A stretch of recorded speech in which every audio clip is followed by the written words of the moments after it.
tracking skills, seems we found the right place. Shh! Don't draw their attention. The port is crawling with Fatui soldiers. Let's keep going and see what we can find. Now this is a proper farewell ceremony for a Snezhnayan Harbinger. The Lord Harbinger is leaving. I've still only seen him once or twice. I used to hold a position in our homeland, and back then, the doctor spoke in a very different way from the way he speaks now. Maybe the way people talk in Sumeru has rubbed off on him? It's always like that when you spend too long away from home. When he gets back to Snezhnaya, perhaps it will also take him some time to get used to the life there again. Huh? But, sir, that can't be right. No, I remember it like it was yesterday. Both his expressions and tones are now very different. Also, for some reason, he seems like he's all smiles now. You must be mistaken. Nobody's supposed to look happy when they're on a business trip.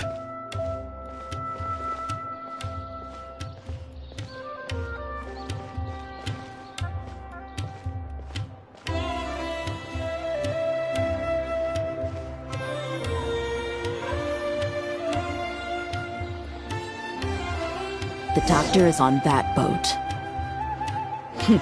So he told the truth after all. He is actually leaving Sumeru. Let's get closer and find a place to hide so we can observe him.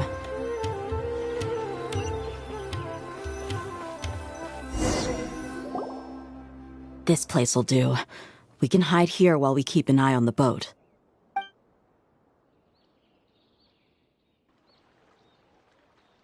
Uh-oh.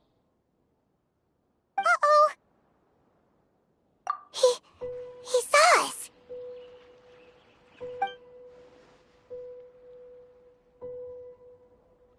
Huh? Is he waving at us? It's time to say goodbye. Wait, is he the only person on the boat? You mean there's nobody with him? And where are all the soldiers we saw in the port just now? They were all here just a few minutes ago, but now they vanished. So this was a trap. Wait, don't tell me that. Luckily, there is still some time left for me to take care of everything before I leave. Oh no. They might be after Hypatia. Let's get back to Party's DI. Huh? What do you mean? I'm afraid that she's seen something that she wasn't supposed to see. If I were the Fatui, I would also try to take her away. And if I couldn't... Oh no! Are you saying they're going to kill her? Let's go!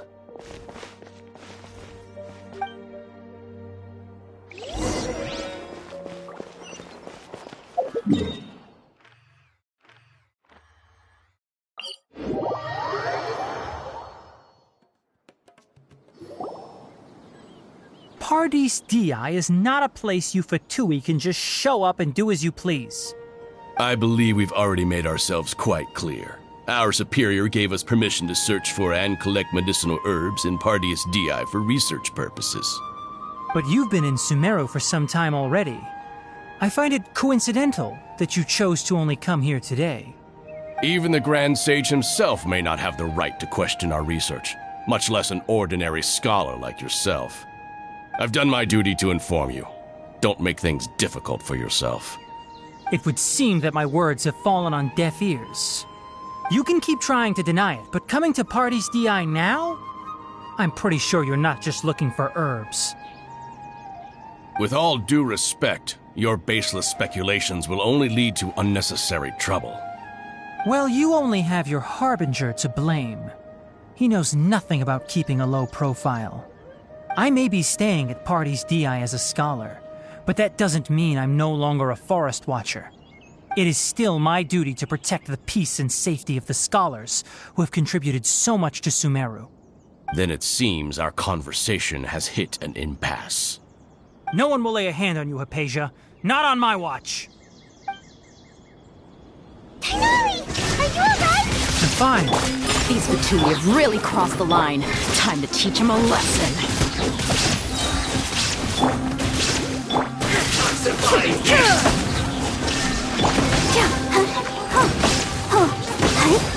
This one's well groomed, but unfortunately...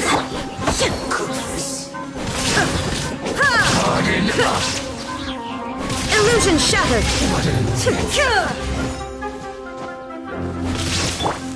That seemed to work.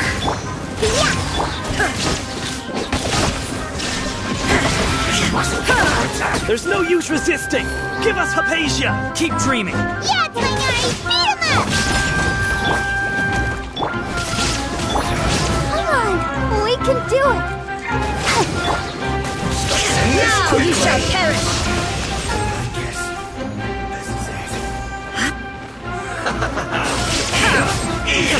You need to hurry up! I'll protect us. Feels clogged! Shine down!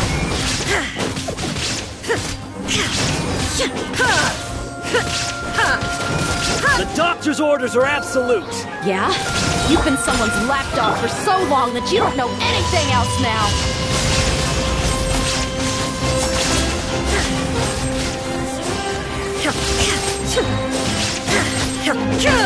There is no escape!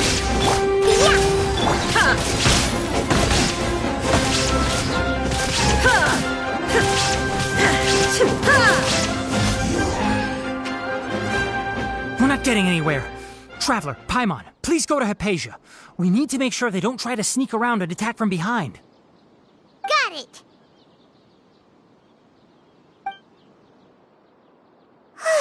Hypatia's still here. Doesn't look like anyone's broken in.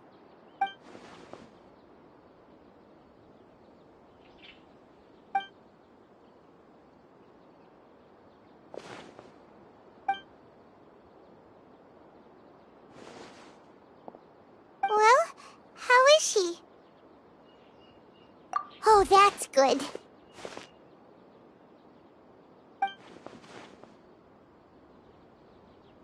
So, you think this is over?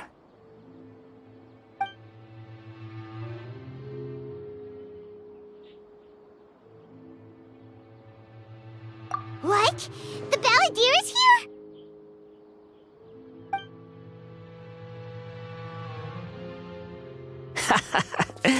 I've missed that look of abject horror.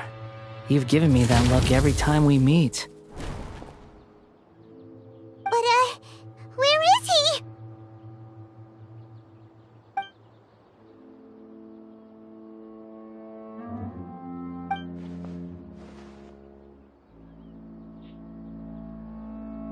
I can hear all of your thoughts, you know. Don't you remember? I already saw you the first time you came to Party's DI and made contact with Hypatia. I didn't need to do anything. It is her honor to be able to connect her consciousness with me. Who are you talking to? It can't be the Balladeer, right? That's impossible. I know you must be curious.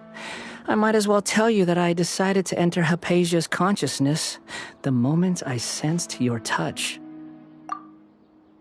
I wanted to observe you on a fool's errand. Hey, Traveler! What are you doing?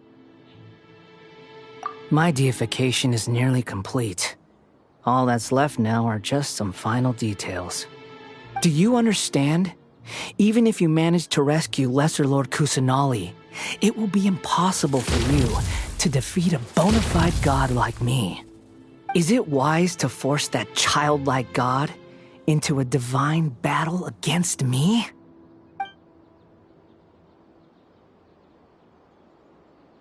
Scholars consider the god of wisdom to be the sum total of their faith. It's how they can justify reverence for a god as they construct it. But this also shows that humanity's worship of gods is a combination of blasphemy and exaltation. It's truly laughable.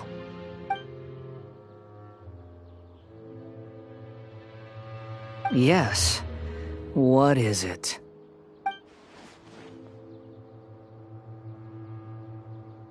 Yeah, I'm in a good mood, which is why I'm talking to you like this.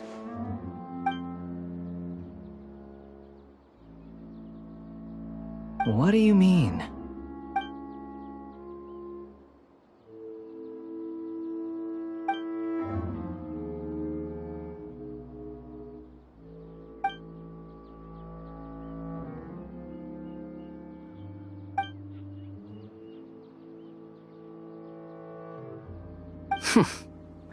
Those words almost make you sound like a friend who actually cares. But you're wrong. I'm different from all of you. I was born to become a god. My entire life up until this point has just been a meaningless routine. Just think about a sheet of paper. By itself, it holds no meaning. The content recorded on it is what gives it value. All I had recorded down before were some painful memories and boring human feelings. Such senseless drivel should have been erased a long time ago. Indeed, to me, the sight of you fools in your futile struggles is far more amusing. Tell me, just what has this world done for you to protect it with such zest and conviction? I'm connected to your consciousness, so I can hear what you're thinking and sense the depth of your determination. This is a good conversation we're having. So here's a word of advice. Let go of your misguided guardian complex. You know nothing about the truth. It'll be for your own good, as well as everyone else's. Humans are a species that can only find bliss in ignorance.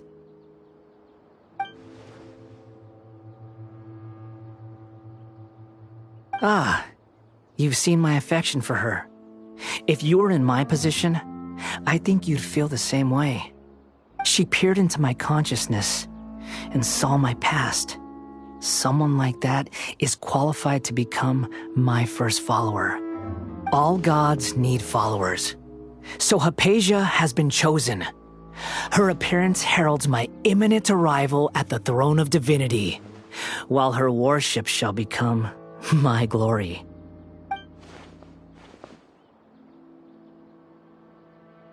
You're doubting me again?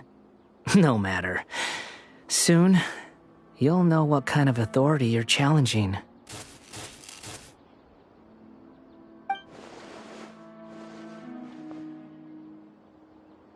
Who wants to hurt my devout follower?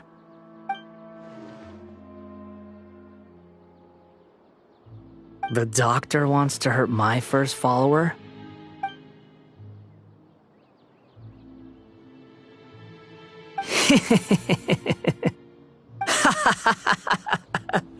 How very amusing.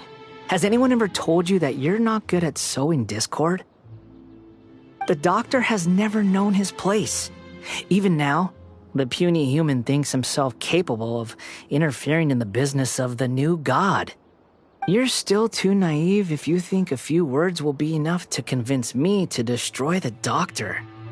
But I'm willing to give you a gift, just like my expression of affection towards Hypatia. It is an honor for you to be able to stand here and speak with me. As my listener, you will be rewarded.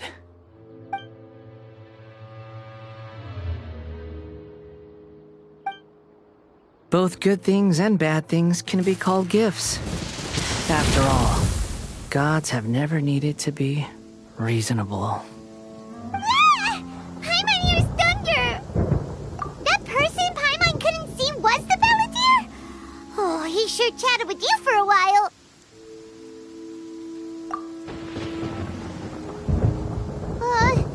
Where is the storm headed? That means anyone outside is in danger! Let's go! Tainari and Dia still must be fighting!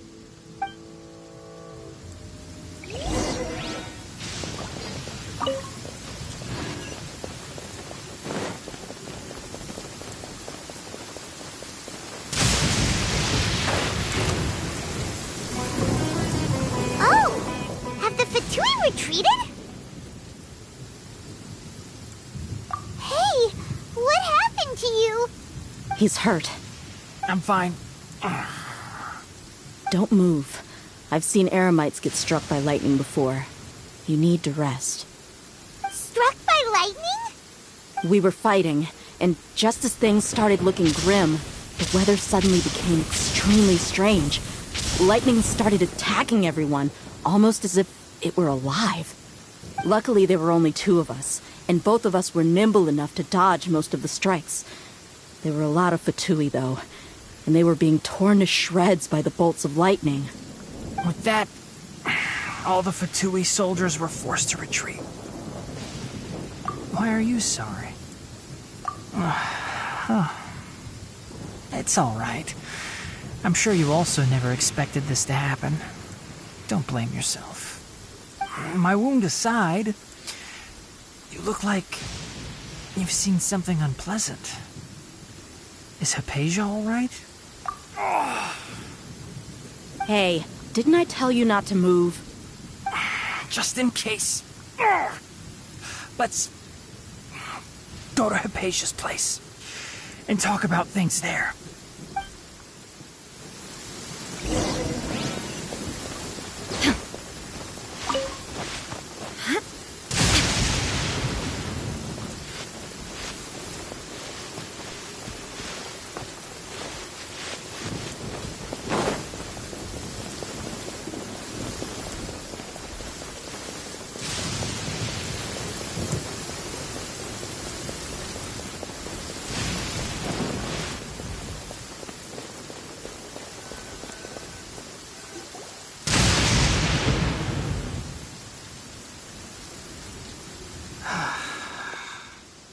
Thank goodness she's fine.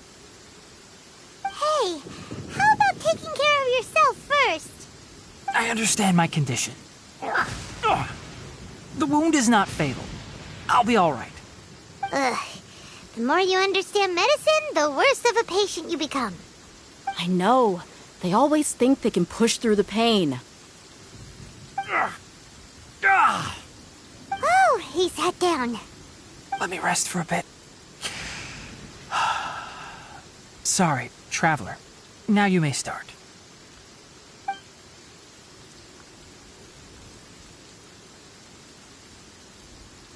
So that's what you were talking to the balladeer about? Oh, Paimon can't believe what he's thinking. The Academia's God creation plan. How ridiculous. That sounds, ambitious, I guess? Anyway, this is all way beyond me. As long as I can enjoy every day with a drink in my hand, tasty food in my stomach, and a good night's rest, that's enough. I'll only work when I have to. I must be the least ambitious person who's ever set foot in Party's DI. Don't say that. I haven't even thanked you for your help back there. Don't mention it. Well, if nothing else, all this proves that the doctor really did have some urgent matter to attend to, and left Sumeru in a hurry.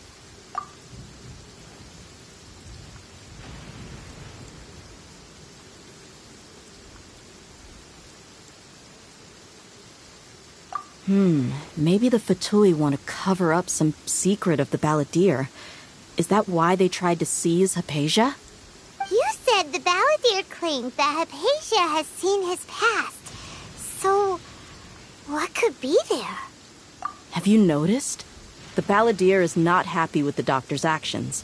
He thinks the doctor has no right to consider himself as his equal. So, if the doctor was to show up again, would the balladeer zap him with lightning? Based on what the traveler has said, I think he would. Having the doctor gone benefits him as well as us. In other words, we've successfully completed this stage of the plan. The doctor is out of the picture now. Yay! That's a big accomplishment! I'm also happy for you. Thank you for the help, Tainari. Make sure you rest up for now. Yeah. All right. Okay, that wraps things up for us here at Party's DI. Traveler, it's about time we rendezvous with the others at the Grand Bazaar. Let's continue to keep a low profile. You can head there once you're ready.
All right, everyone is here.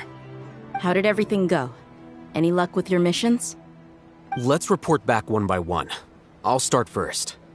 We've made the necessary modifications to the Akasha terminal. In addition, the props required are also ready.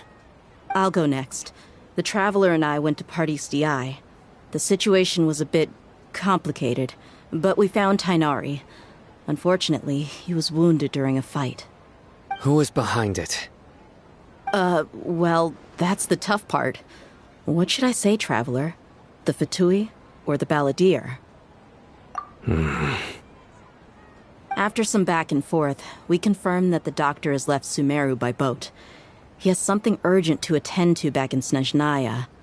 So, we've successfully removed the doctor from the picture. Also, Tainari's already resting, so he'll be okay. Good. Oh, Tainari also asked us to tell you this message. Trust your own senses and experiences. All right. I'll remember that. Everything also went smoothly on my side. The Eremites should have arrived at their destination by now. To avoid alerting the quarry, they will stay there for now. I can't believe you actually got so many Eremites into Sumeru City. It's all thanks to Rahman and his brave team, as well as their bold strategy. It appears to have been very effective. I'm glad to hear it. Well, is that everything? Okay, this meeting is adjourned. Huh? Wait, you mean that's it? Well, what else is there to discuss? Shouldn't you end with some words of encouragement? You know, to fire us up now? Personally, I'd rather we all go home and get some rest. I'll hate them. Ugh. Oh, and if you wanted someone to say something to that effect, then I must reiterate that I'm here to strategize and not to lead. So you should find someone more suitable to do that. But I thought all of you academia big shots were great speakers. Then I should remind you that I'm the scribe. I know that. So what? A scribe is responsible for recording meetings, not speaking. Fine, whatever. Well, Cyno doesn't seem to be much of a talker either. I guess that leaves it to my employer. Employer? Yep, the Traveler hired me. That's right. So come on, boss. What do you have to say for the team? Yeah, say something to boost morale. Huh? What are you all doing here?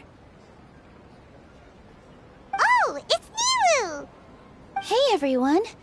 I'm not disturbing you, am I? Not at all. I was actually just about to go find you.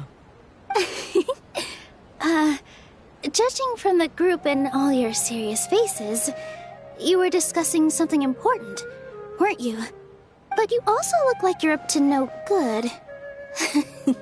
Seems pretty interesting. Welcome, Nilu. Would you like to join us? Huh? Join you? You mean, you also want to discuss something important with me? Yes. Something very important. Nilu, are there any breaks in your performance schedule in the upcoming days? Huh? Wait, you're seriously inviting me?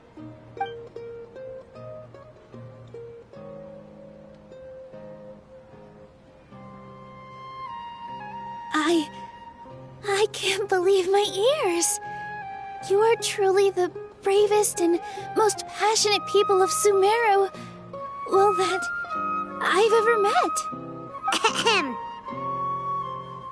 Oh, right. The Traveler and Paimon are not from Sumeru, but you are awesome as well. That's right. I must admit that I'm a little scared, but I'll try my best for Lesser Lord Kusanali. If I can somehow use my abilities to help you, then count me in. Remember, believe in yourself. Okay. I'll get my friends at the Grand Bazaar to help us tomorrow. Just remember not to say too much. Be discreet. Yep, you got it. All the preparations are done. Now, can we finally conclude this meeting? So, have you thought up what you'd like to say, boss?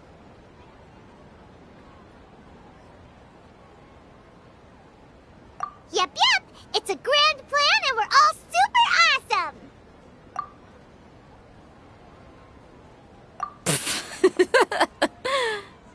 Well said.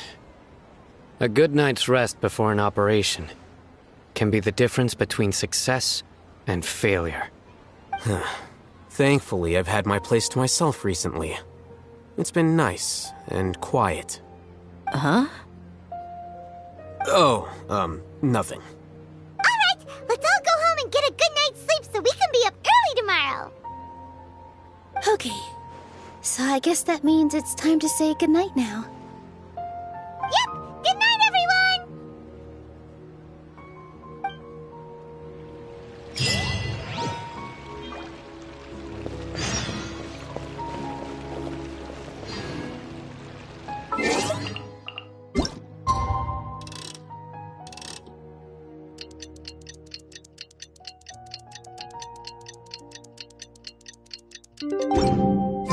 Today is the Academia's Niagarbaha Day. We can finally put our plan into action! Hatham should be waiting for us. Let's go to the Academia and find him!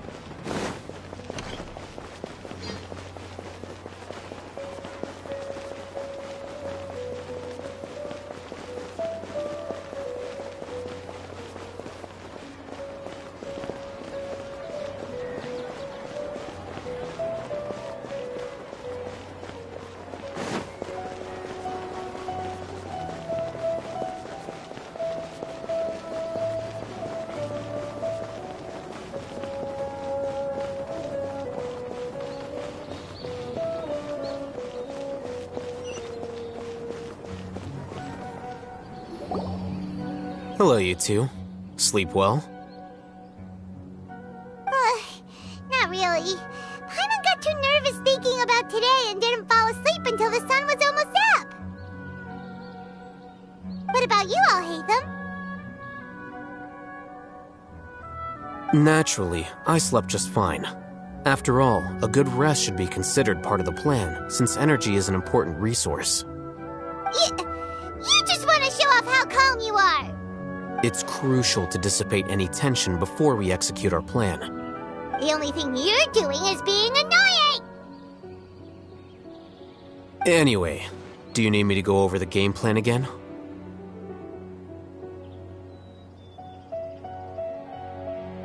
Our target is Grand Sage Azar's office. Everyone in the Academia knows that's where the Grand Sage's console is. Only they can operate it. Many restricted commands and operations are executed via that console. I'm sure that console has a way to free Lesser Lord Kusanali. You know, Paimon's been thinking, what kind of technology could let the sages imprison even a god? That isn't something they could have accomplished with their scholarly talents alone. In the Sanctuary of Suristhana, there's a device of Greater Lord Rukkhadevata's that she once used to isolate herself while meditating. 500 years ago, the Grand Sage at the time modified the device so that it could no longer be controlled from the inside. They were effectively trapping one god with the power of another. So, how are we gonna get to the Grand Sage's office? Don't forget, today is Niagarbaha Day, arguably the most important day to the Academia. The sages and core Academia personnel are busy loading the latest batch of research developments and legal decrees into knowledge capsules so that they can be entered into the akasha. All the Darshan's researchers have their noses to the grindstone, and the Academia's grounds are flowing with all sorts of people. It's the perfect time for an infiltration. When the Grand Sage leaves his office to supervise the entering process, that's our cue to access the console and free the Dendro Archon. Well, yes. That's just the visible side of our plan, after all. If precedence holds, the Academia should have already started preparing for Niagarbaha Day. Everyone should be in position. All that's left is for us to lead the charge. Let's go. So are we just gonna walk in through the front door, or...? Yes. Were you expecting a stealthier approach? Paimon can't think of a good comeback. Alright, it's all on Alhaitham if things go south.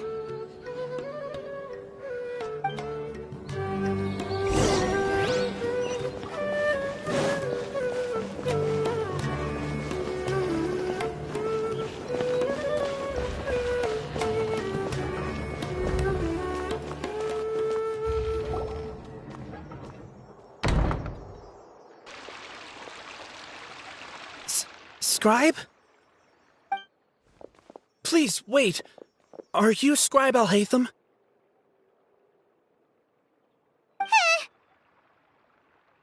That's me. Is something the matter? I'm in a hurry. No.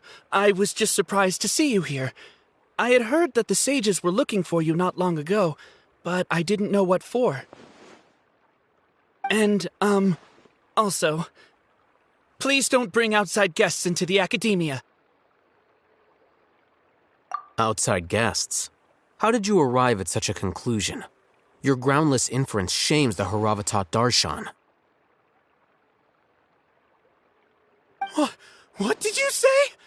I'm the top student in Haravatat, and I earned 3rd place at the last Inter-Darshan debate. Don't look down on me! That wasn't my intention.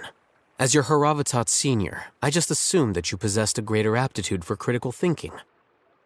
Look, based on what you already know, the purpose of my return and the reason they're here should be obvious. Is that so? Wait a moment. Let me think. Don't tell me the answer. The sages search for you. A blonde-haired traveler. Outside guests. So, from the start, the sages weren't looking for you, but this traveler? And you were gone from the academia for so long because... Hey, shh. Yes, you've proven yourself as the top student in Haravatat. I surmise you've arrived at the correct conclusion. As I expected. Please, forgive me. I wasn't thinking clearly just now. Thank you for getting me back on track. It's nothing. We'll be on our way then. All right. Thank you for your contributions to the academia, Scribe.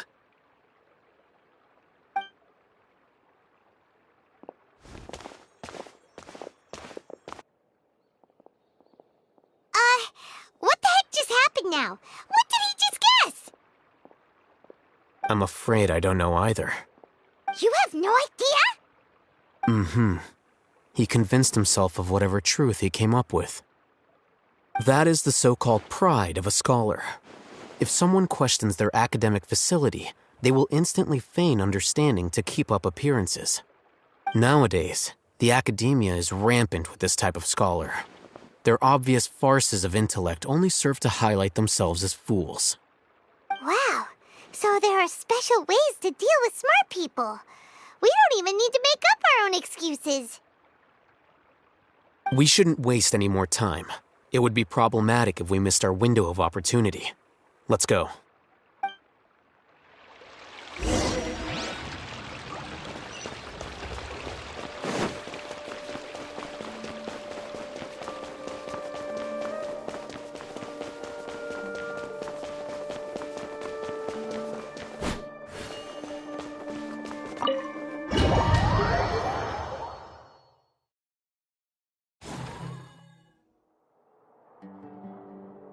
Is this the Academia's library?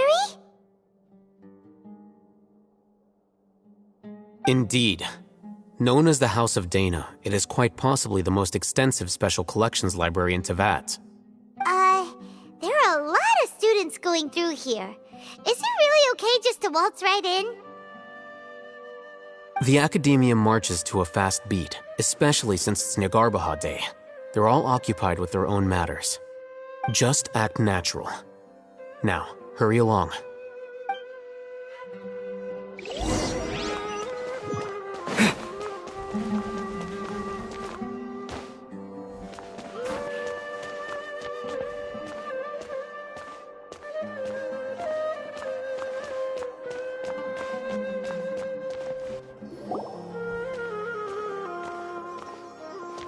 What's this platform for? It's a lift that Academia personnel use to access higher floors. Are we gonna take it then? The Grand Sage's office is up there somewhere. No, not right now. We can't guarantee that we won't run into the Grand Sage. Let's step back and observe for now.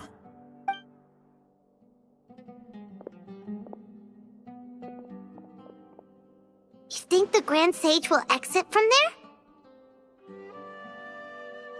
And after he does, we'd sneak past him? Oh, Paimon thinks that's really dangerous. Who knows? However, if we can confirm Azar's current location, our operation will be much safer if we... Allow me to offer you a hint. If you wish to know his location, look behind you. What's Grand Sage Azar doing here?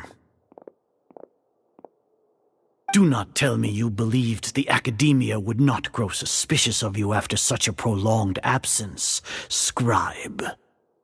An eyewitness had informed me of your whereabouts, so I came to personally welcome you. Grand Sage, I didn't expect you to care so much about me. I'm truly flattered. I'm sure, but compared to you, I am far more interested in these two unexpected guests. You are the Traveler and Paimon, correct? It's a pity that only now have I been afforded the opportunity to formally meet two of Sumeru's most esteemed guests. I do apologize for my lack of decorum. Excellent. You immediately initiated discussion instead of attempting to prepare some perfunctory excuse. You clearly understand the situation at hand, and have no intention of making a reckless stand. The foot traffic here renders this place unsuitable for discussion. Please, follow me to my office.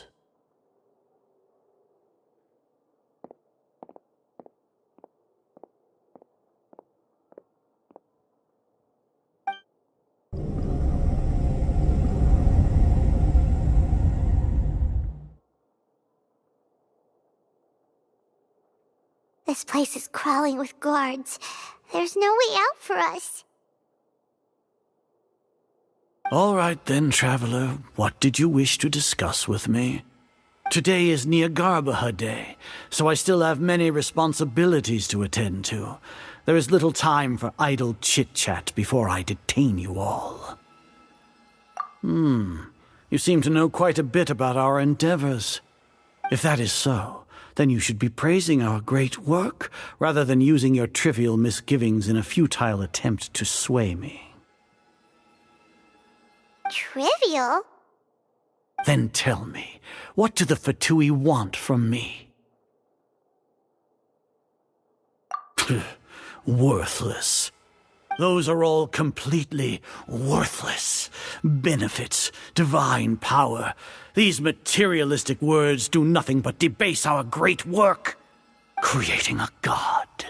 Yes, we are using human wisdom to create a god.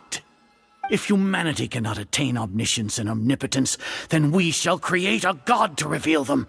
This is the pinnacle of human wisdom. We shall regain a god's guidance at long last. No longer will we flounder in the interminable void of consciousness and knowledge. Even Irminsul will be freed from its plight. For our nation of scholars, this is the ultimate aspiration. No cost is too great to realize it.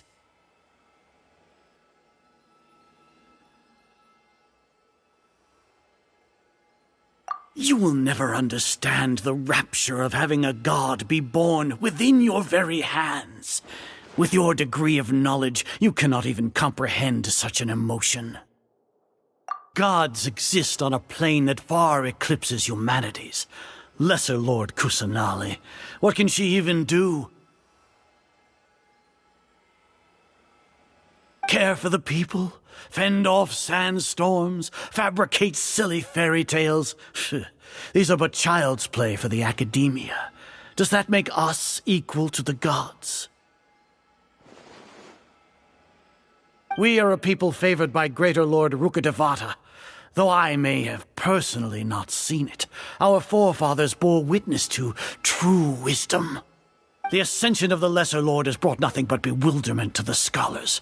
They all ask, is that truly what true wisdom is supposed to look like? With that in mind, it is better to keep her isolated in the sanctuary of Surasthana, so our academy will not become embroiled in turmoil. What a pathetic justification! Do you really think that only the super smart or powerful should be able to call themselves gods? As per your judgment, Grand Sage, they are indeed dangerous individuals. Not only are they acting against the academia, but their ideologies have the potential to lead scholars astray. Looks like there really was merit in my assignment. Oh, Hatham? Are you talking about us? Anyway, I've brought them to the academia as ordered, but it took some time and trouble. Oh, that reminds me. Here's the investigation report you had requested. It's a summary of my time spent with the Traveler, an array of information about him ready for your perusal. Oh, Hatham! So you're still on the academia side! We finally started to trust you!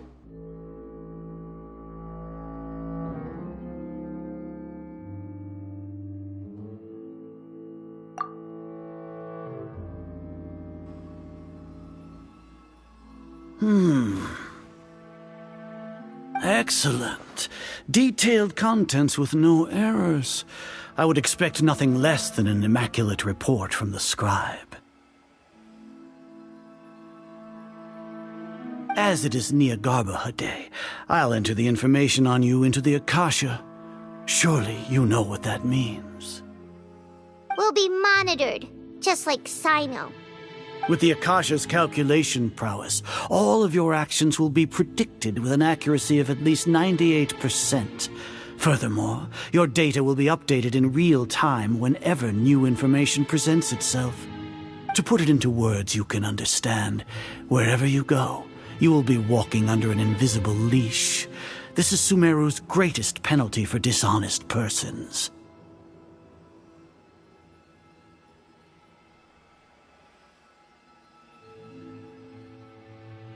Are you not familiar with the concept that great responsibility begets an equally great suspicion? In any case, you are Sumeru's most concerning external variable. Locking you down will greatly decrease the chance of any undesirable outcomes coming to pass. You're despicable! Despicable? Perhaps from your perspective, but I suppose you had mentally prepared yourselves for this, no? Your ploy was to sacrifice the Traveler here, was it not? Lord Azar, I know what you're trying to say, but I've been following your plan this entire time. Why are you doubting me at this juncture? Must I delineate your entire plan? Very well, I will spell things out. First off, I received an eyewitness report that you were spotted with the Traveler to Caravan Ribat. However, you immediately departed for the desert and escaped surveillance range. Judging by the time, you all likely encountered the truant General Mahamatra in the desert. Am I correct? Maybe Paimon shouldn't have mentioned Sino just now. The Academia had not received correspondence from its scribe for a prolonged time. You were also in the company of the Traveler, a close associate of Lesser Lord Kusanali and General Mahamatra Sino, who had defected from the Academia. With their instigation, what was the probability that you would betray the Academia? Rationally speaking, 50%? 70%? What do you think? Regardless, that's only a guess. The facts are that I've brought the Traveler right before you, and I gave you my report. Indeed, your boldness deserves praise. To think that despite status as an outlander, the Traveler is still willing to sacrifice for the sake of your plan. If I'm correct, you have a contingency plan to save Lesser Lord Kusanali and ruin our great work. Sneak into the Academia on Nyargarbaha Day, using Alhaitham's status as the scribe, for there is a good chance that an opportunity to save the Lesser Lord will arise. Should your intentions be discovered, Alhaitham will turn traitor and sacrifice the Traveler, thus proving his innocence. He can then stay inside the Academia and continue searching for a way to proceed forward. As for Sino, according to the Akasha's calculations, he will soon return to the Academia and confront me in person. I suppose this is also a part of your plan?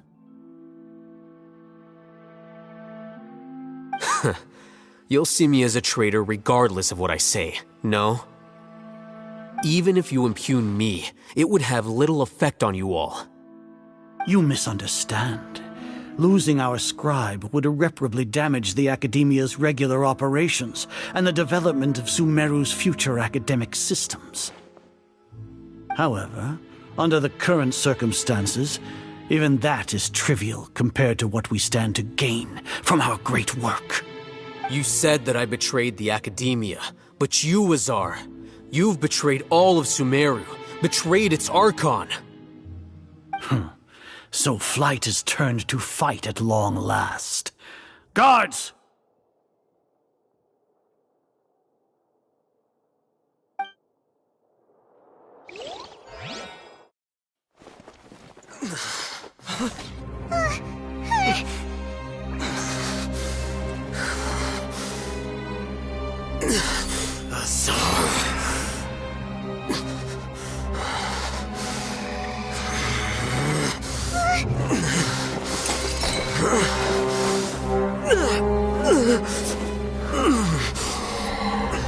Well, what do we have here?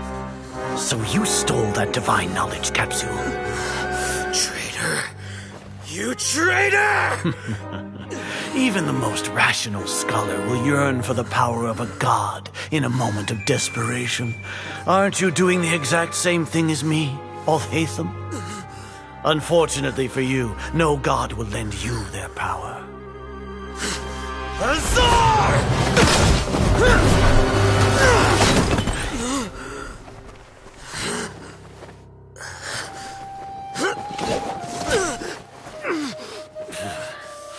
He has gone completely insane.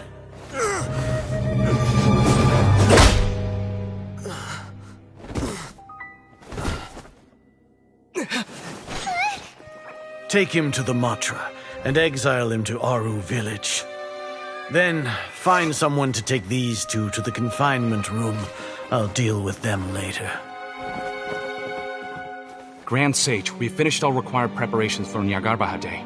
We may begin to enter the capsules now. Excellent. You may begin.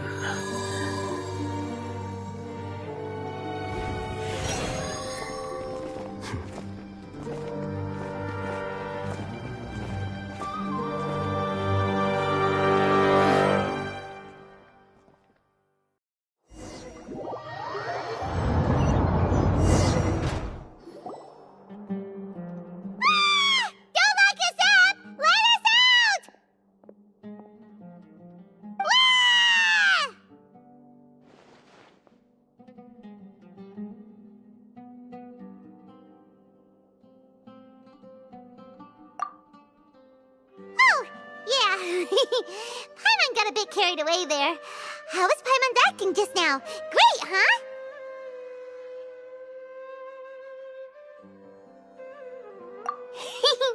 Everything's going according to plan so far. We made it into confinement, and Alhaitham's probably done with his part too.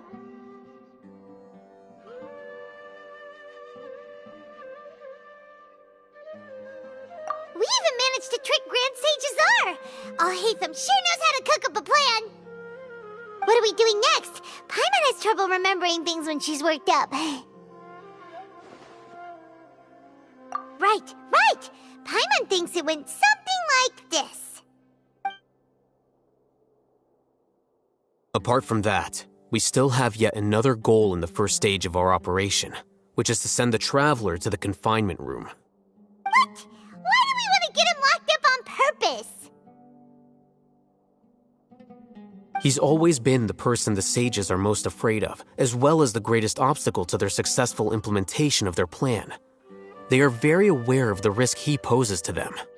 Once the traveler is imprisoned, the sages will likely think that everything is under control.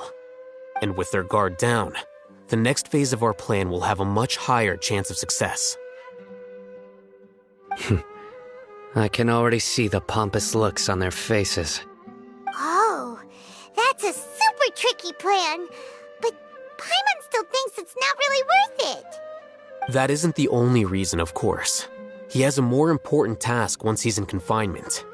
According to the Academia scholars in Ramon's custody, Lesser Lord Kusanali has sealed off her consciousness in the akasha ever since she was captured by the doctor. That way, they can't pry any more information from her. Even if we break into the sanctuary of Suristhana, it will take time to awaken Lesser Lord Kusanali's consciousness. We need to do that in advance. So our job is to wake up Nahida! Okay, totally worth getting thrown and jailed for. The confinement room is inside the Academia, close to the sanctuary of Suristhana. It's a completely enclosed space, and you won't be receiving any visitors. I'll work with Ramon's scholars to make some modifications to your Akasha terminal. Once you're in, get as close as you can to Lesser Lord Kusanali and try to connect to her consciousness. However, as for whether she'll actually wake up, that will depend on our luck.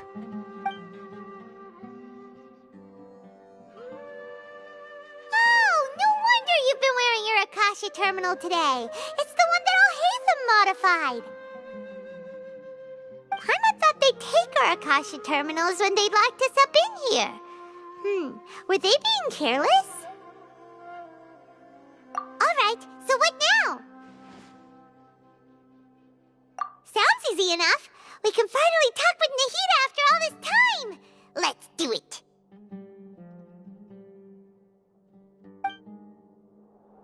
There's a light flashing on your Akasha terminal. It's almost like... the faster it blinks, the better the signal. Whoa, it's Mora! Ooh, Mora! No, Paimon, we're not here to hunt for treasure.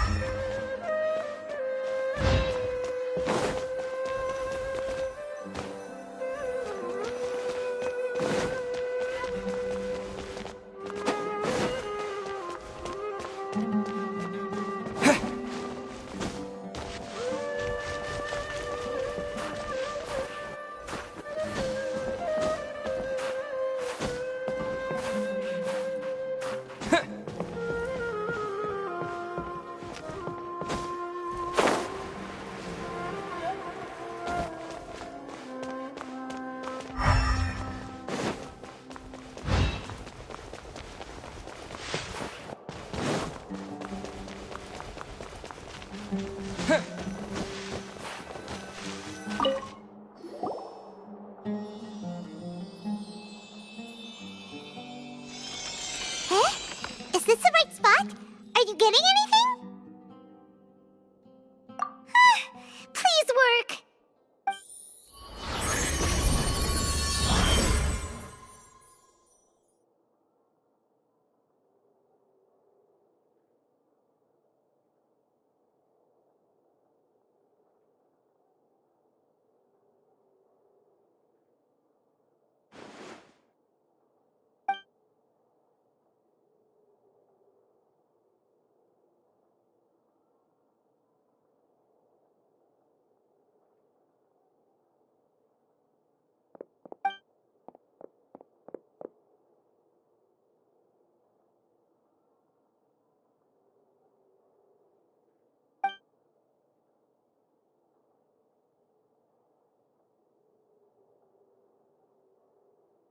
Nahida!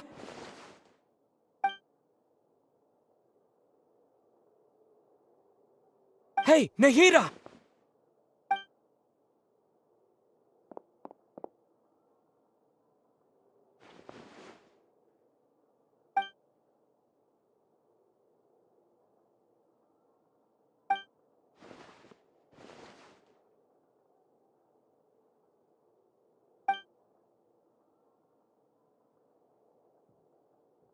When did it first start? Oh, right. It started from the moment I was born. I want to become a worthy Archon. So I've kept studying. Kept listening to my people and their hearts. Kept looking for a way to save Irminsul. So I can catch up. Catch up to Greater Lord Rukkhadevata. But I'm stuck in the sanctuary of Surasthana. The sages are creating a god to replace me. And I'm forced to lock my consciousness in this boundless darkness. Nahida!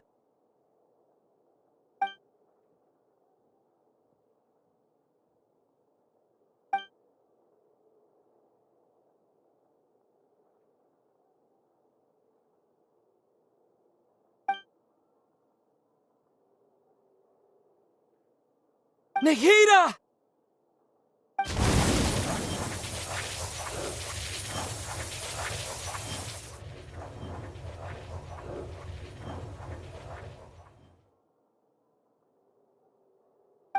It's so quiet here.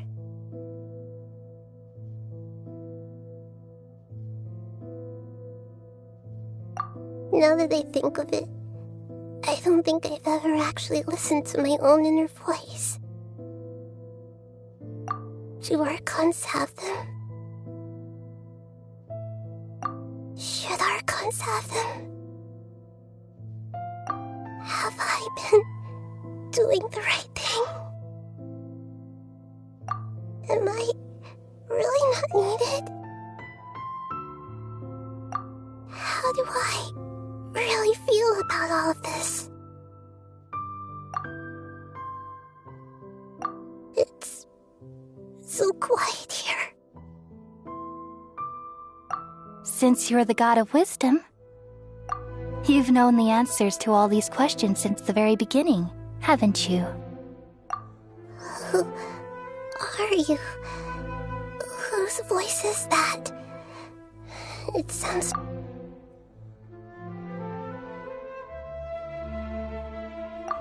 You're right, though.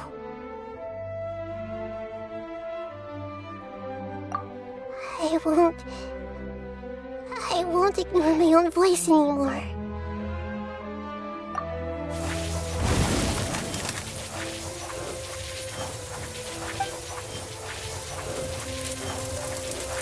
Nahida!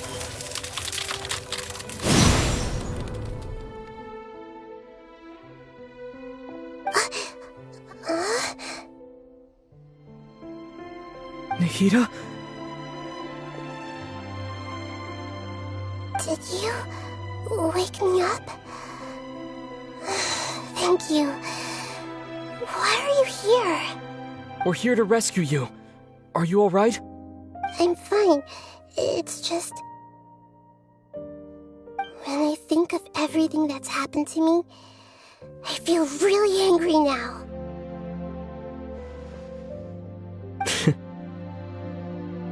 You should have been angry ages ago.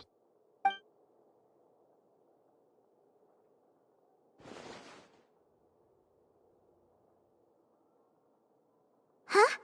Oh, you're back! How's everything? That's wonderful news! Great! We weren't locked up for nothing!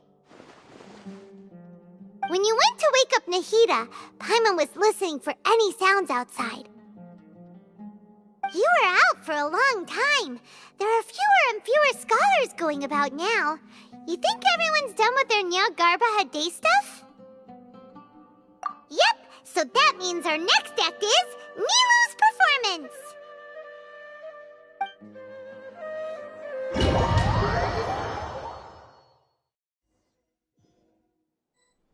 Nilu, are you sure about this?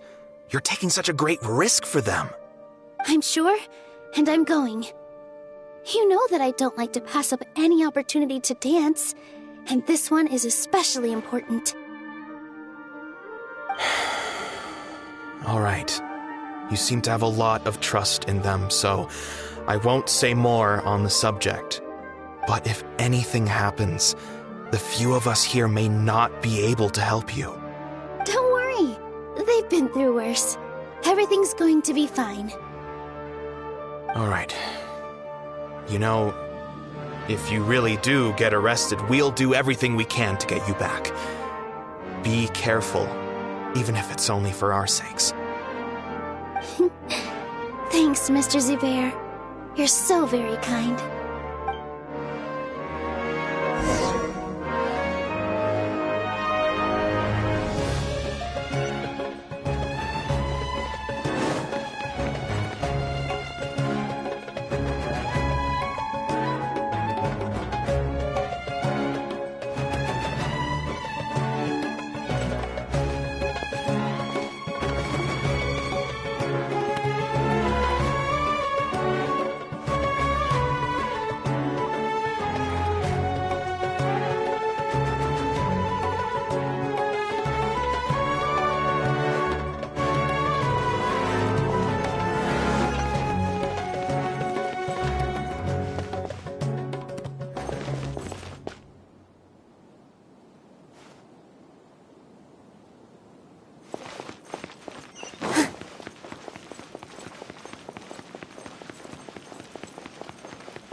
Nilou, how's it going? Nervous? Definitely more than usual. But it's because I'm worried I won't dance well enough. It's okay. Just focus on your performance. We'll take care of everything else. You sure know how to talk. Taking all the credit, even though we came here together to help out. Well, thank you both. I'll have to treat you to a meal after all this ends. I really, really appreciate all of your help. Ooh, that sounds great. Ha! How can we say no to that? All right, let's get back to business. Nilou, we'll be here to keep people from going to the academia so they don't interrupt your performance. I was planning on telling them something like, the Academia's been conducting a weird experiment, and some of their test subjects escaped. It's really dangerous there, so stay away. Oh, you couldn't think of anything better? Oh well, I guess it does sound like something the Academia would do. I think it sounds great. I'm counting on you guys. Don't worry, it'll be a piece of cake.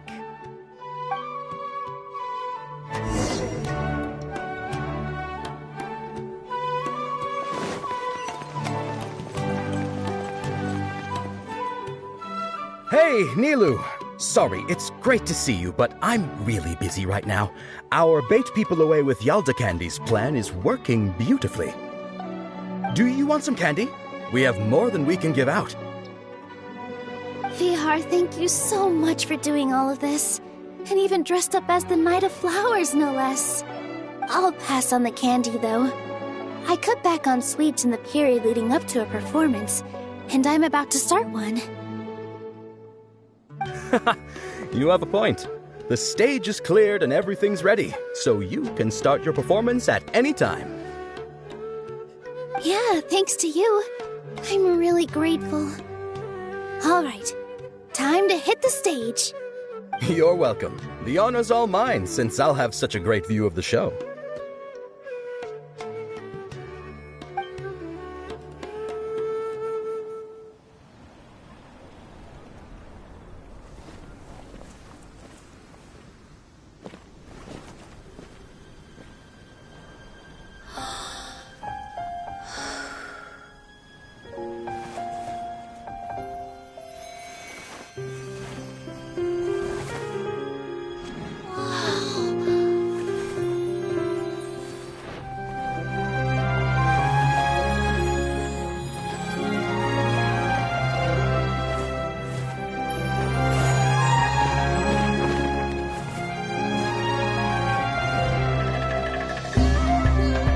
I've never seen a performance like this. This is incredible. Yeah, but I heard that public performances like these have been banned. I can't believe she's doing this here.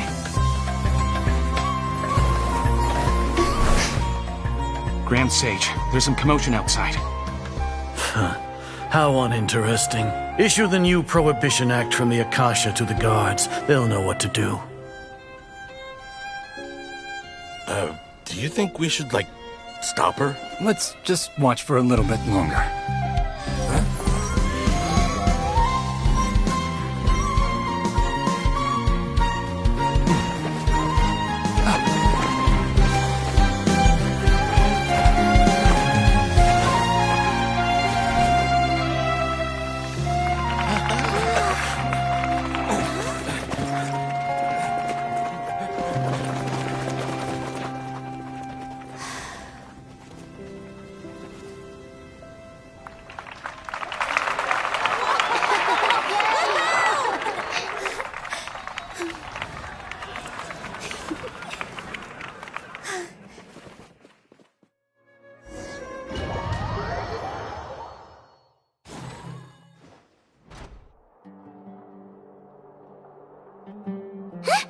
Did you hear that? It sounds like a lot of guards just ran by. Does this mean the plan has moved on to the next stage? Yep. It's great that everything seems to be going well. Come to think of it, when did Alhaitham replace the knowledge capsule that was about to be entered into the Akasha?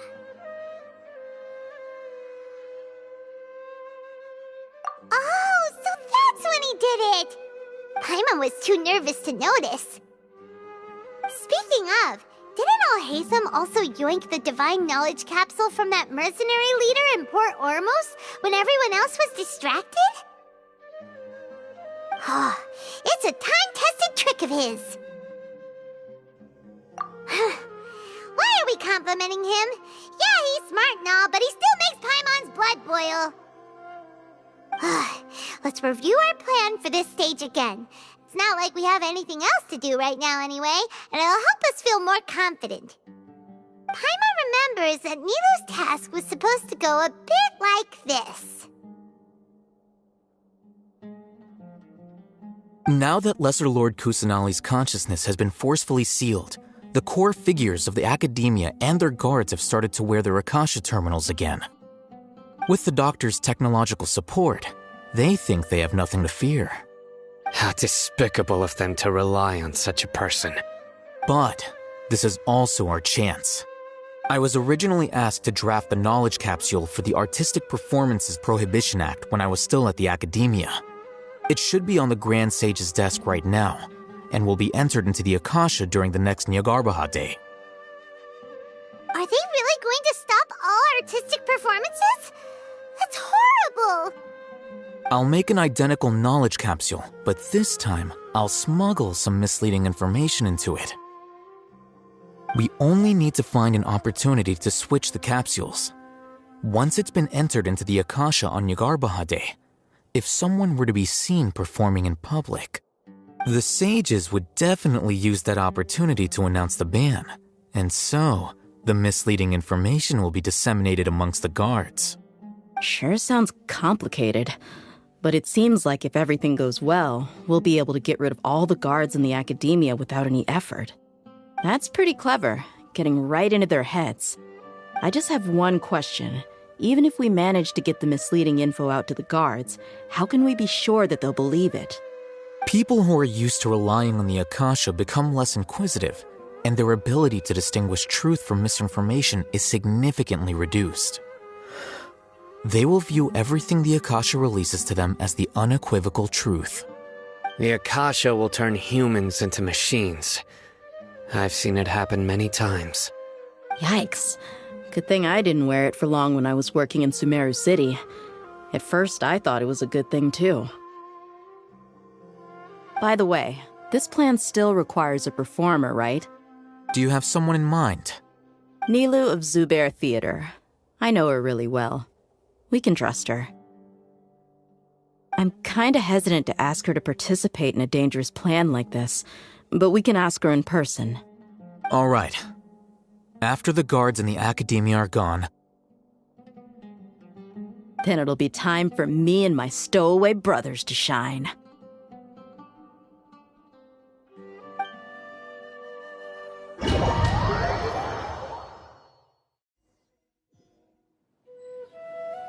Here they come. Did you see that, Raman? They came out from the Academia in droves.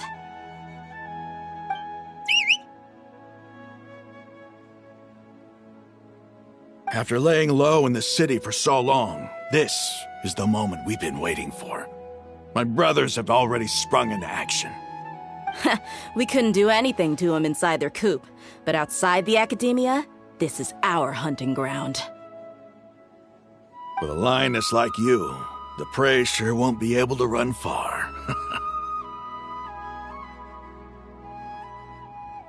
We still need to eliminate the guards as soon as possible. If we give the sages enough time to realize what's happening, the plan's doomed. All they've done is to sit on their cushy salaries and twiddle their thumbs all day while we fought and struggled every day in the desert. The only advantage they might have is their numbers. Speaking of which, most of the guards who report directly to the 6 sages belong to the Corps of 30, but they have a completely different reputation. Following those blasted sages every whim, throwing away all the principles of being a mercenary. As someone in the same profession, I'm obligated to teach them a good lesson today. Indeed, the trap has been set. All we need to do is lead them there. All right, let's each take a road and herd those scattered guards back into one place. Make sure to attract their attention. Isak will be the key. You gave such an important task to that child. Will he be okay? It'll be fine. Isak was so determined to help, so let's put our faith in him. Besides, even if he's caught, the guards would be too scared to do anything to him. They've never seen Lesser Lord Kusanali in person, after all. You've got a point. Anyway, I think I see them coming. Let's head out. Good luck.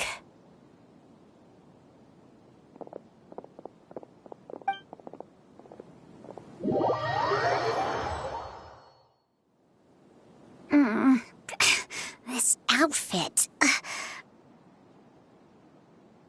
Hey, do you remember what you need to do, Isak? When the guards get here, you'll pretend to be Lesser Lord Kusanali and run away from them. Oh, yeah, I remember. Of course I do. I'm just a little nervous. Relax. Don't think about getting caught. Even if that happens, we won't leave you behind. You only need to think about getting the guards' attention and leading them to the Grand Bazaar. Leave the rest to us. Okay, got it. I'm here to pay back Lesser Lord Kusanali for helping Grandpa. I won't get cold feet.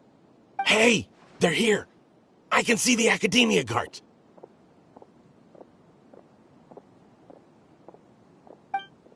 All right, it's time, Isak.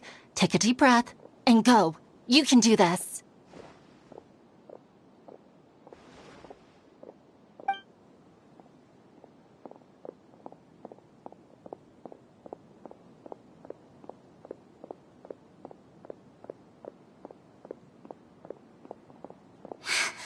Why is there a guard over there? Did he already run ahead of me? This is different from our plan. But there's no time. I need to make a choice.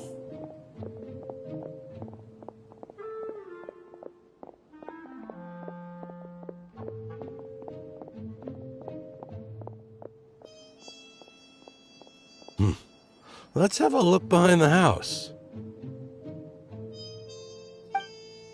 What should I do next? Huh. Looks like nothing's here. A wasted time. Luckily, he didn't check behind the tree. The guard looks alert. Doesn't seem like anything unusual's around here. Looks like the guard finally left. I need to go.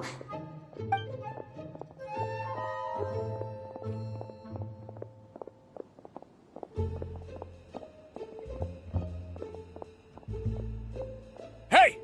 Lesser Lord Kusanali is over there! Stop! What?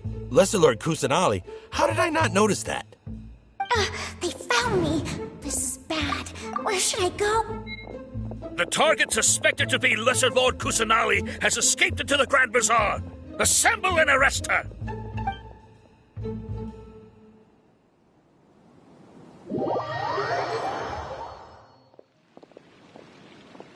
Where did she go? How did she disappear? Did we lose her? Hurry up and find her!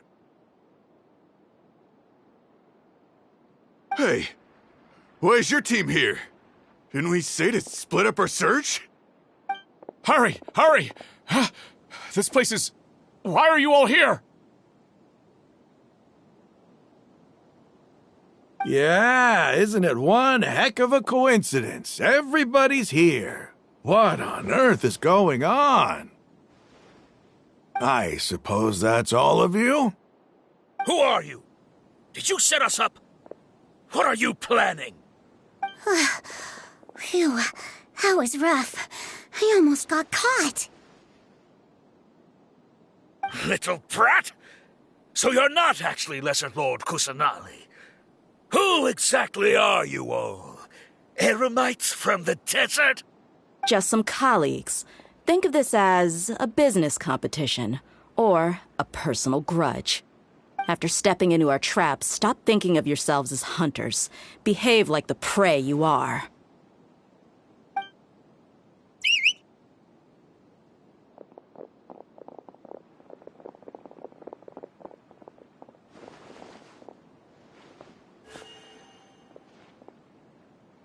An ambush? How's that possible? This is Sumeru City, but mercenaries from the desert somehow ambushed us! You've spent all your time hiding away in the academia.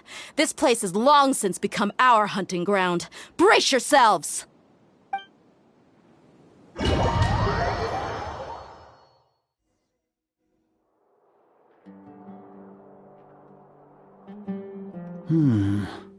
This is odd.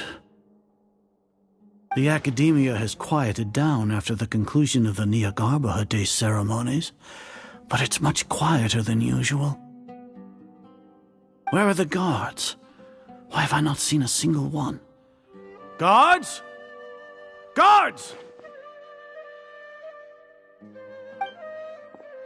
Grand Sage, how may I be of assistance? I called for the guards. Why did you come? My apologies, Grand Sage. Right now, all Academia guards have entered the city to perform the ordered arrest. I thought you knew. Arrest? Who is there to arrest? I have an ominous feeling. Arrest Lesser Lord Kusanali, right? Is that not what the order was? Lesser Lord Kusanali? You mean she has disappeared? Yes. I wouldn't dare make up something like that. Right now, everyone is in a panic, and many are saying that Lesser Lord Kusanali will take revenge on us. What happened? Just what is going on? Lesser Lord Kusanali somehow escaped? Was it Alhaitham and his party that freed her? That's impossible. The Academia is heavily guarded today, and any order to release Lesser Lord Kusanali would be strictly confidential. Besides, Alhaitham and the Traveler are already in our hands. What manner of trickery did they employ? How could Lesser Lord Kusanali disappear into thin air? Disappear? Wait. How was the arrest order distributed to the guards?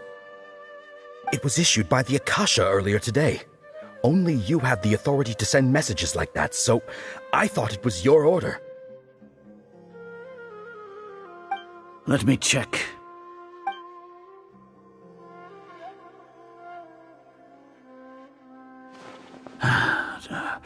Here. Lesser Lord Kusanali has escaped from the sanctuary of Surasthana.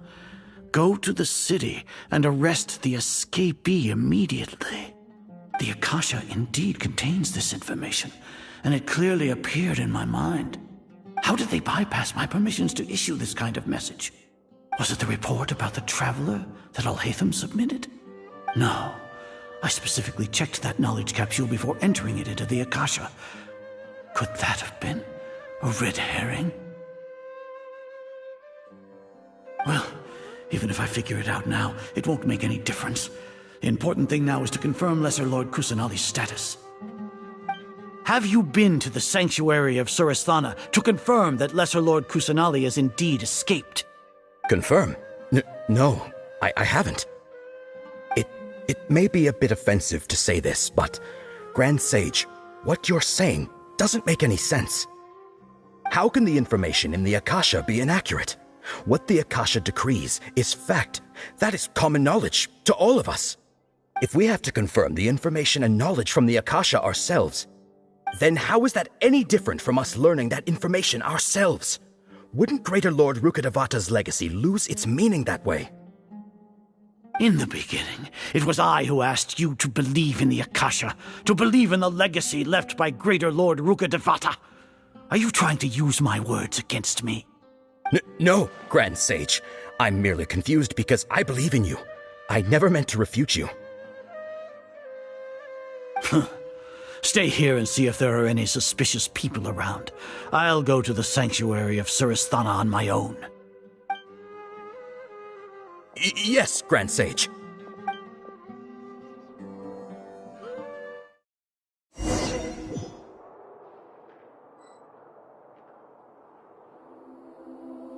Lesser Lord Kusanali has escaped from the sanctuary of Suristhana. Go to the city and arrest the escapee immediately. How can that be? Stop thinking about it. Stop. It must be a trick of theirs. As long as I personally confirm it. Ah! Impossible. That's impossible. There must be something wrong with my eyes.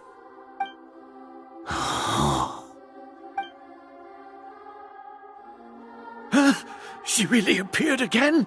What is the meaning of this? What a comical sight, Azar.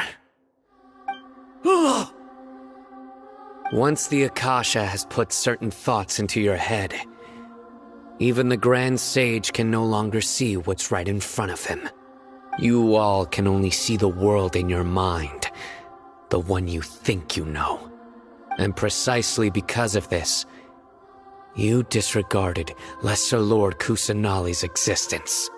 She has been a wise and worthy Archon.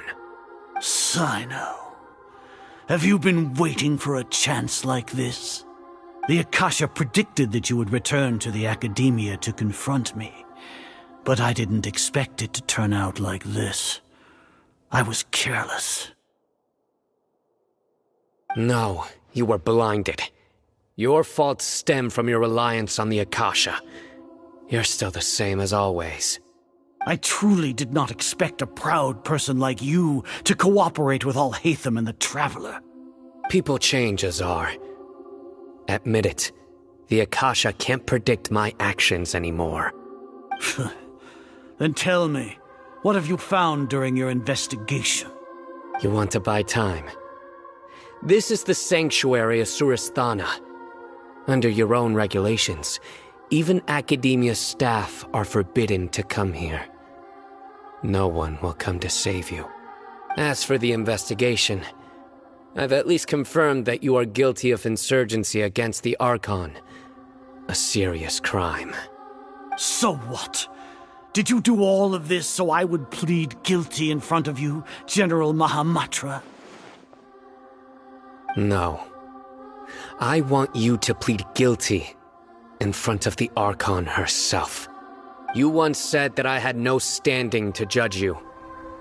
So now, how about judgment in the name of a god?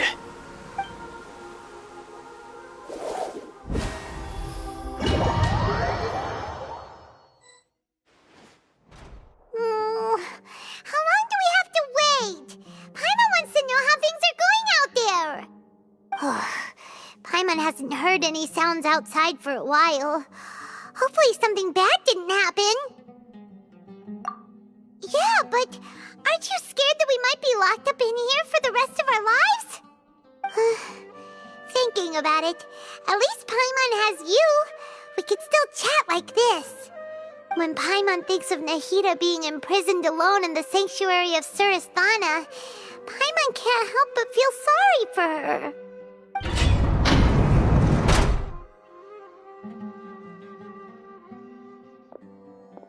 Here comes your savior. Dia! Paimon just knew you would come to rescue us! You two really owe me some big thanks. I had to search through who knows how many guards to find the key here. It felt even more tiring than whacking them. I'm exhausted. Thanks a lot. Need Paimon to rub your shoulders? No, that's, I'll pass. What are you afraid of? Oh, are you ticklish? Now isn't the time to talk about being ticklish. Things in the city and on Sino's side are both going well. The guards that stormed out of the academia are all taken care of. The Corps of 30 is in charge of the city's defenses, but we already talked to Asfand. They've been fed up with the sages bossing them around. As long as it doesn't break their employment contracts, they'll turn a blind eye. That's probably because you've been super great friends with them for a long time. So, how's Sino doing? The Grand Sage is in his custody.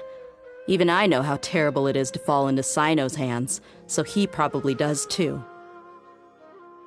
Sino forced him to release Lesser Lord Kusanali. He has no choice but to obey. So, hurry to the sanctuary of Surasthana. Assuming nothing weird happened, we should have already rescued our Archon. Honestly, I didn't expect our ragtag bunch to do this well. We just came together last minute to save the Archon, you know? Alright, you two better go. I still have to clean up some messes in the city. See you around.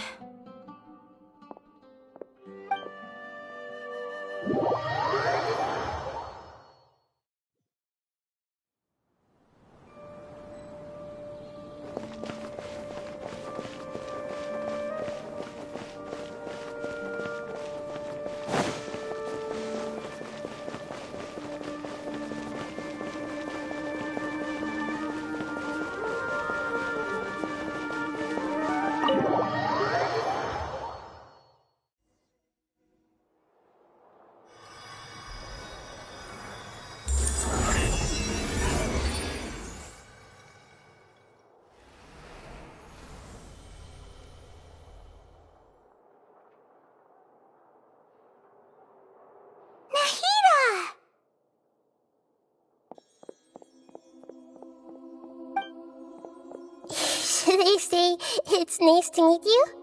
This is the first time we've met in real life. Before, we've only met in dreams, consciousness, or when I was in someone else's body. Thank you so much for coming to rescue me, but I also need to apologize.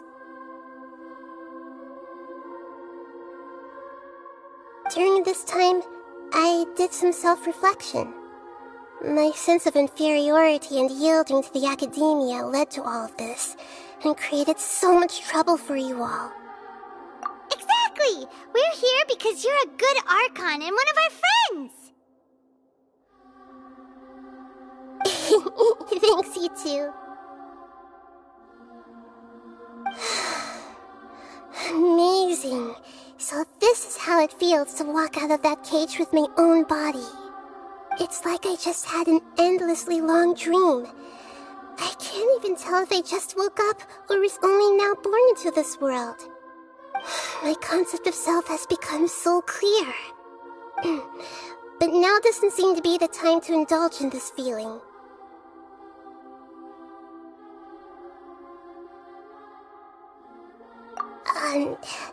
This is really embarrassing. You all just rescued an Archon, and now she needs your help to save her country, and even the entire world. It's okay. With you here, Paimon's sure that everything will work out. There's one more thing. What is it?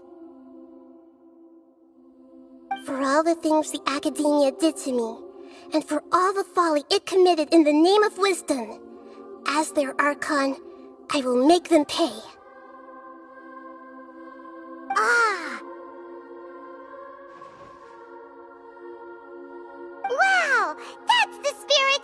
You're finally standing up for yourself and not letting people walk all over you! I understand now. To be a better Archon, I first need to better myself. If you haven't even figured out how to be a caterpillar, how can you be a butterfly? Yes, true. That reminds me. I wonder how far along the Academia is with their god creation plan. We need to hurry and prevent the birth of that false god. I need to make some preparations. Since I'm now free, I can establish a direct link to the Akasha and control it. First things first, I need to remove the restrictions that the doctor put on me in the Akasha. After that, I'll make some adjustments and revoke the sage's permissions. The Akasha will then be like how it originally was, only operable by the Archon. After all, the Academia betrayed Greater Lord Rukkhadevata's trust. This might take some time. In the meantime, you should also work on your own preparations. If we don't stop the god creation plan in time, we'll be in for a tough fight.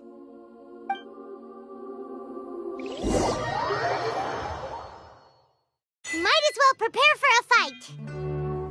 When we're done, we can take a walk around. After all, we missed out on a lot of stuff when we were locked up.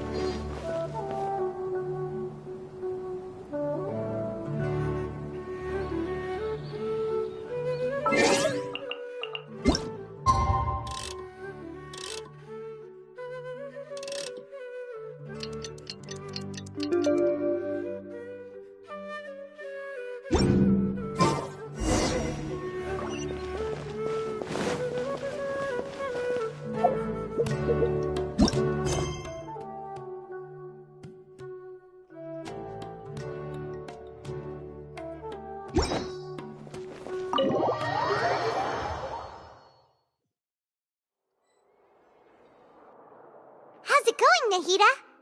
I'm done with the parts that needed my involvement to complete. Although it's my first time working with the Akasha like this, its internal structure and operation procedures are easy for me to understand. Greater Lord Rukkhadevata's design is truly brilliant. Oh, also, this is for you.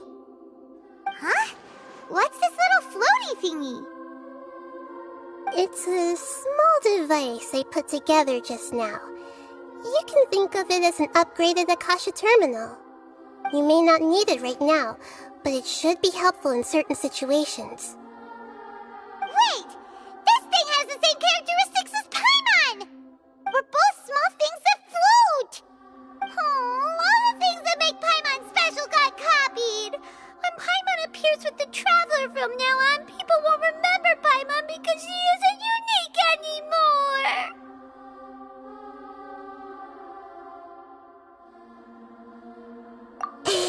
It's alright, Paimon. It can't replace you. It's only a flying device, but you're the Traveler's irreplaceable friend. You're so good at comforting people, Nahida. If only the Traveler was as smart as you. I was simply telling you what I feel to be the truth. I wasn't trying to comfort you. Nahida, you're natural at this. What you just said made Paimon even happier. By the way, there's something I need to confess. Even though I'm the Archon and in control of myself again, I'm not very good at fighting. You may have heard that an Archon's power is derived from their people's faith. However, I'm not as well loved as Greater Lord Rukkhadevata. If we get into a situation where combat is our only option, I'll have to count on you, and I'll do my best to provide support. I'm glad I can rely on you. So the God of Wisdom isn't good at fighting? That actually sounds about right. I've located where the false god is. Time is of the essence, so let's skip to it.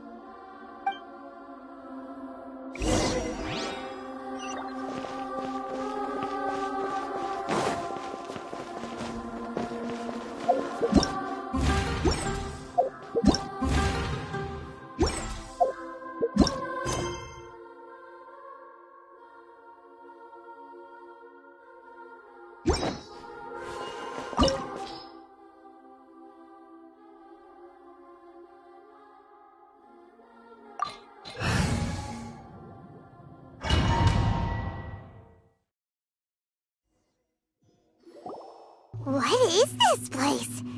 Is this really the way we need to go? Wow. Who would have thought there'd be a place like this hidden right slap bang in the middle of the city? The sages wanted to realize their god creation plan without being discovered. The safest and most convenient way would be to build within the academia itself. That's true. They were already hiding one god, so why not two? Judging from the structure here, the project is a huge undertaking. The sages really saw the god creation plan as their ultimate goal. But this place doesn't look like it could have been constructed by the academia alone. The Fatui under the doctor sure didn't hold back. They provided a lot of technological support. Yeah, or else they wouldn't have been that generous. Is that it, though?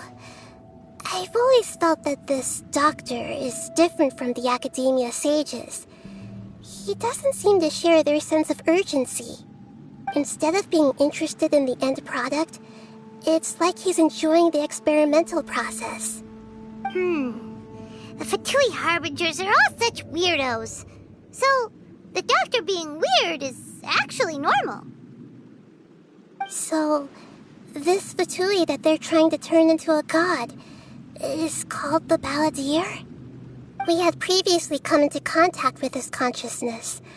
He harbors particularly strong obsessions. One is the desire for a gnosis, since he was created to be the vessel for one. The other obsession is probably related to his past. I can't quite explain it. Paimon knows that he was a prototype puppet for the Raiden Shogun before he became a Fatui Harbinger. That's why he wants a gnosis so badly. There's no way he'd willingly be a test subject. Not with that temper and ego of his. It sounds like you know the Balladeer quite well.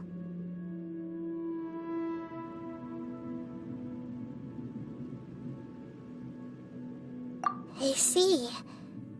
Tell me more about him and what he's like. The more we know now, the better we can plan for and react to any future situation.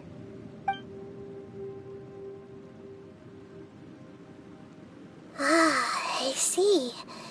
How fascinating. Alright, time to go.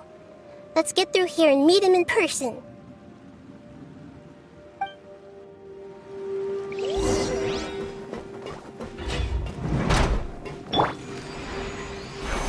Time to work! Let's begin! Work time! Nice No and spicy. excuse for sounding!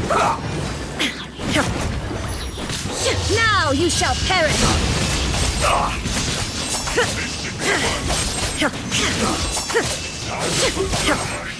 I guess it isn't time for a break yet! Shine down!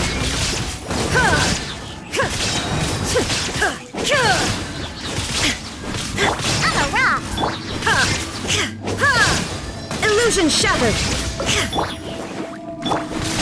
Not breaking a sweat! This is bad! My duty at an end.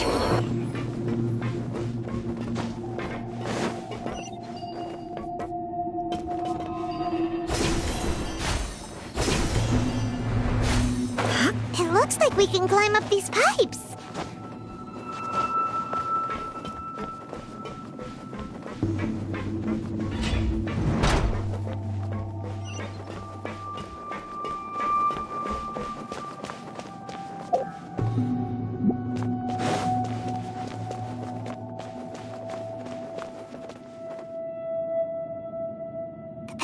on the ground seems all messed up. Let's go around and see if there's a way to fix it.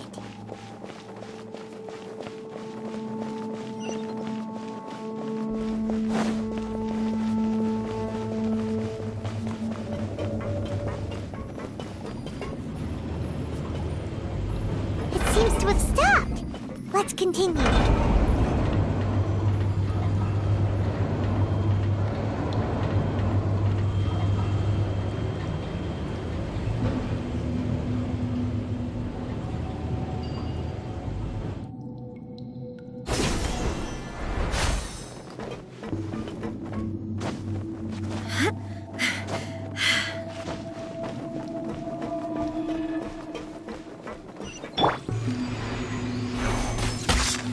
I'm here.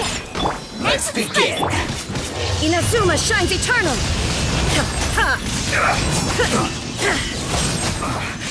I guess this is it.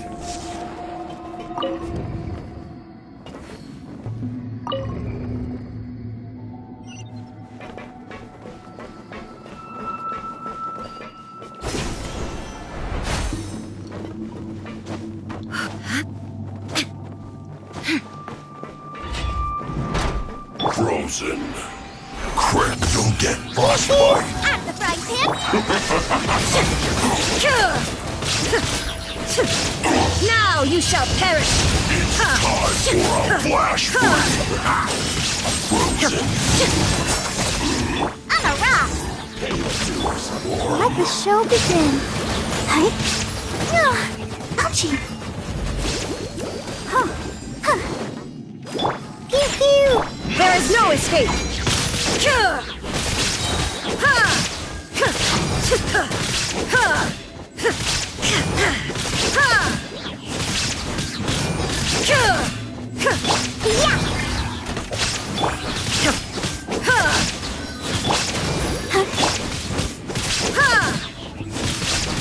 You can't run from death.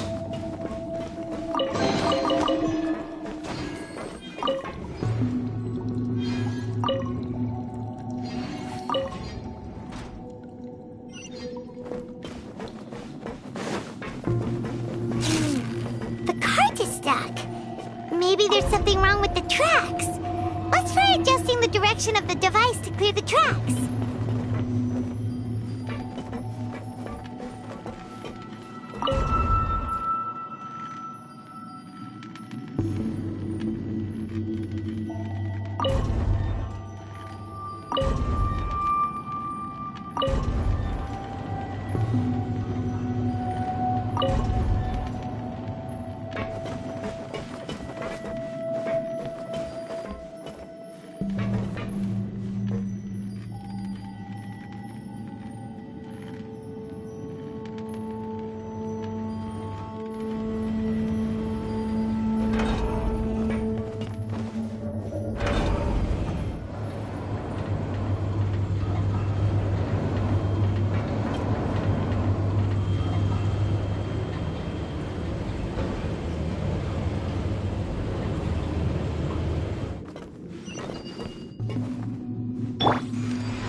I'm a rock.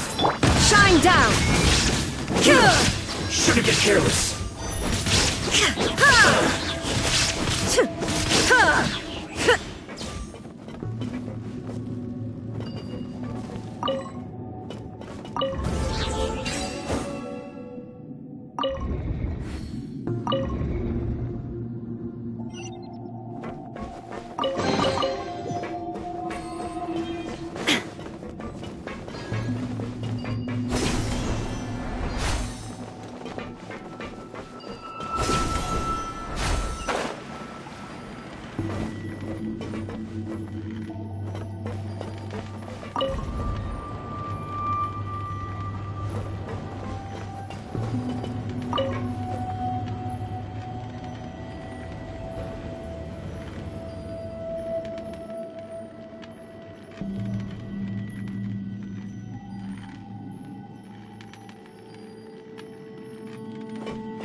Let's begin this trouble.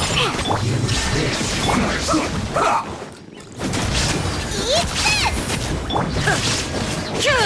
Torn to oblivion! This isn't good.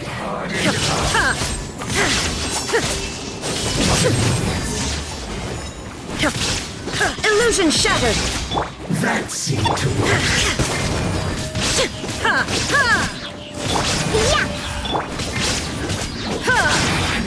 Counterattack!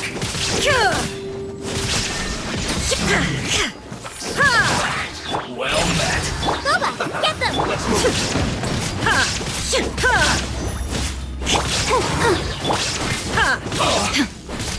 There is no escape! This! Shouldn't get killed. Looks like I went too far. Protect us!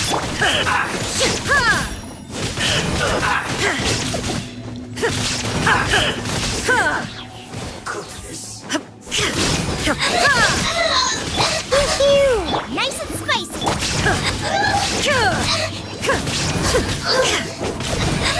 Illusion shattered!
There is no escape!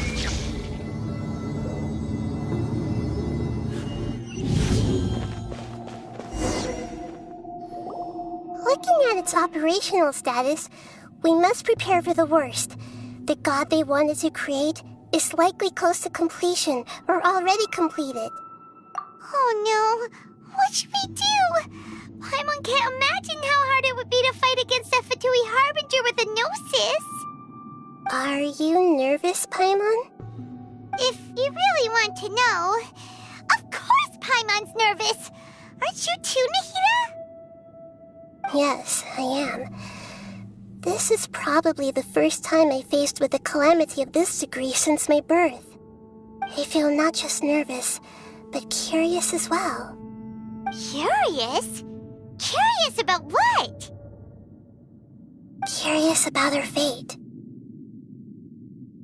To me, everything we perceive in this world, everything we learn, and everything that happens to us is considered knowledge. And if it's a form of knowledge, then it can be understood. However, only fate is about that which has yet to occur, so it has always drawn my curiosity. So to me, fate is the ultimate knowledge. That's also why I love observing humans and all the things that happen to them. It all brings me great satisfaction. And now, at long last, I'm not just an observer anymore. I will personally experience my own fate with you by my side. Isn't this such a wonderfully exciting thing? Ah, so that's what you mean. Paimon thinks she understands what you're feeling. Agreed. Okay, let's continue on. I can sense his aura from here.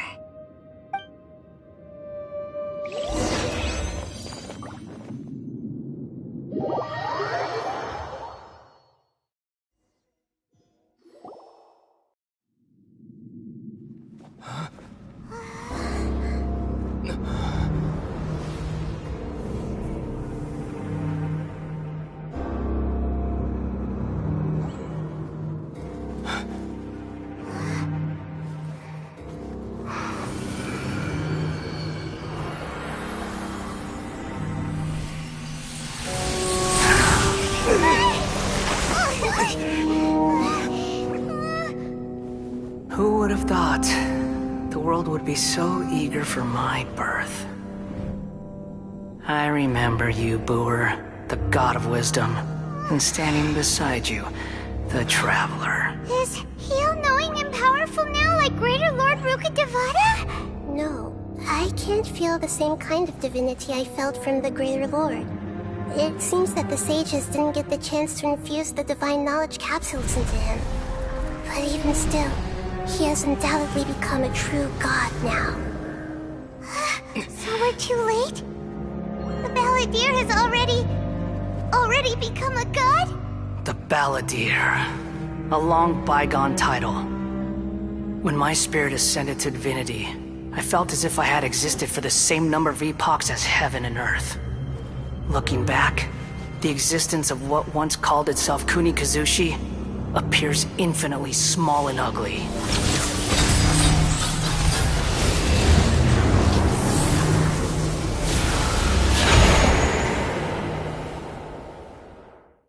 This imposing aura, it really feels like the gods! A body that capitalizes on the Balladeer's original construction as a mechanical puppet, with the Gnosis serving as a constant power supply. How much effort and resources did the sages put into this? From a purely technological perspective, it's a commendable achievement indeed. It's no exaggeration to say, this is the culmination of human wisdom. You sure are something! Dishing out compliments at a time like this? But I don't think he's reached the spiritual height of a god. Strife is engraved upon every god and every gnosis brought forth into this world. Can you feel it? The exhilaration of such power, and the thrill of anticipation for our contention. Nahida wouldn't feel the same things as you! Do you not realize that you are interrupting a conversation between gods? Lowly creature, know your place! The strife engraved upon a gnosis. You're talking about the Archon War. Tevat's current peace was not easily won. I didn't personally participate in the Archon War, but the way I see it, all those losses were meaningless, driven by the demands of the laws. There's no point in bringing it up again. Is that so?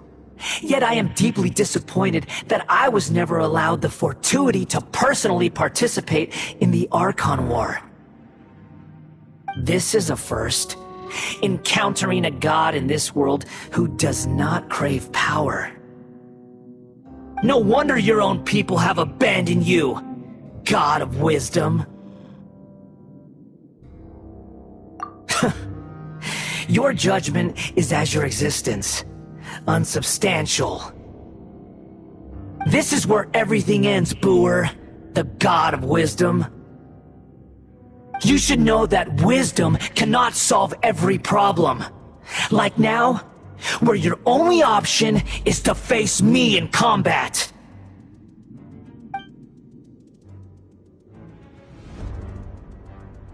Come! Let us reenact a scene of the Archon War.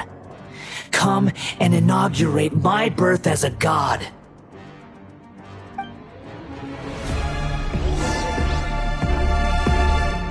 Shine down! Sure!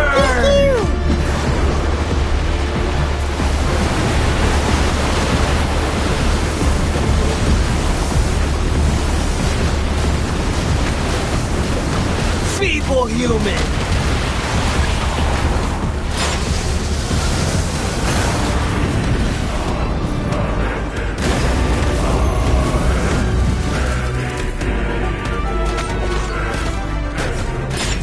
My endless cycle begins!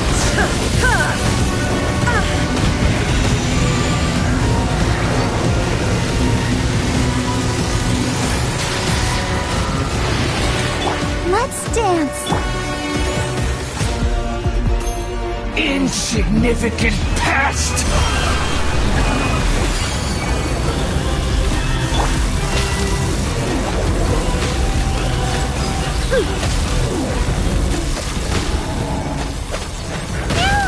Got me that time.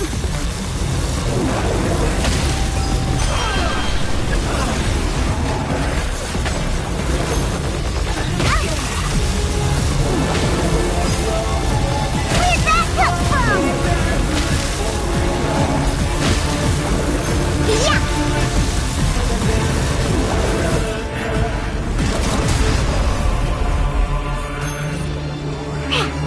Pew pew. At my command, you shall fall!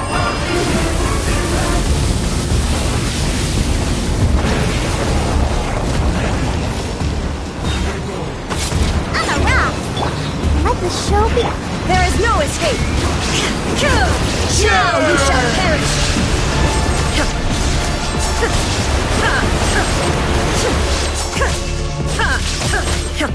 Shine down!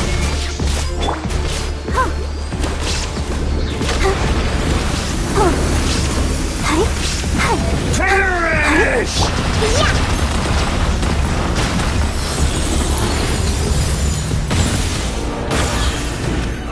Feeble human!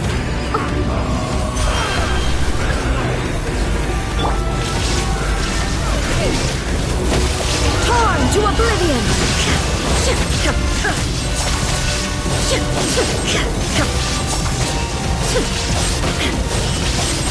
Shine down! I'm a rock. Let's dance. My endless cycle begins!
Illusion shift!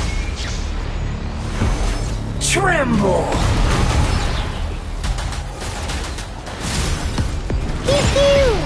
Burn to oblivion! Boba, get them!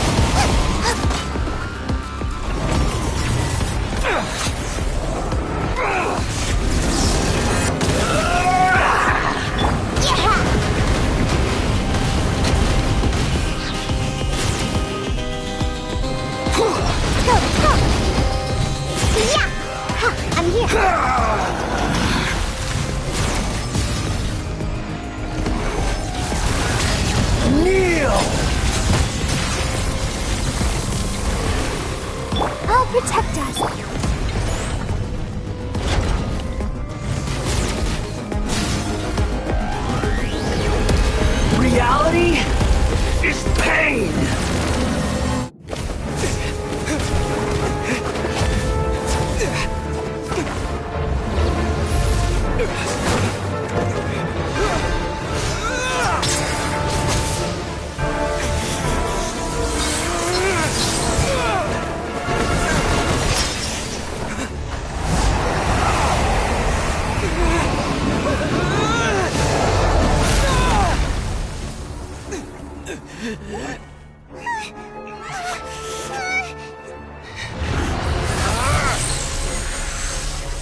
This is supposed to be a battle between gods, yet you choose to hide behind a mortal.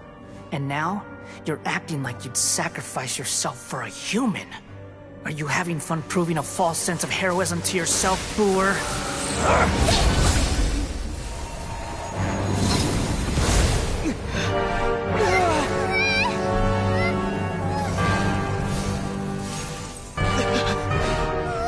The data collection is almost complete. Do you even know how many times you've tried to take my gnosis from me?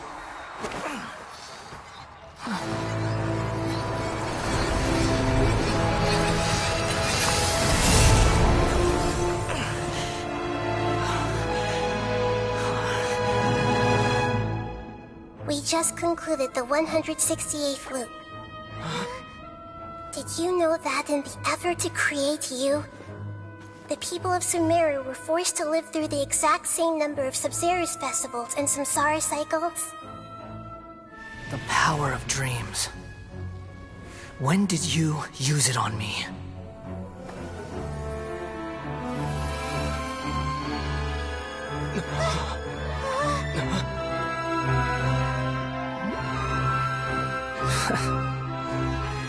You can't even defeat me in a dream.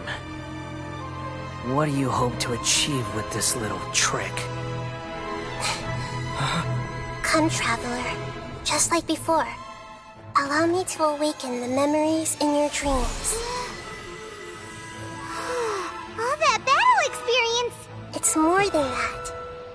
Compile everyone's wisdom in the name of the Archon. That is the original function of the Akasha. I've sent everything that happened just now to the people of Sumeru in the form of knowledge. I've asked them to help you find a way to defeat the false god.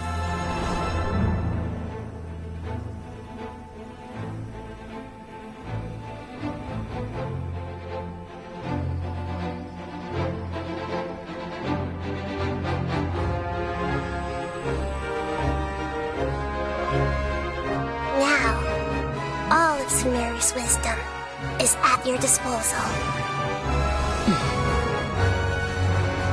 Meaningless tricks won't save you.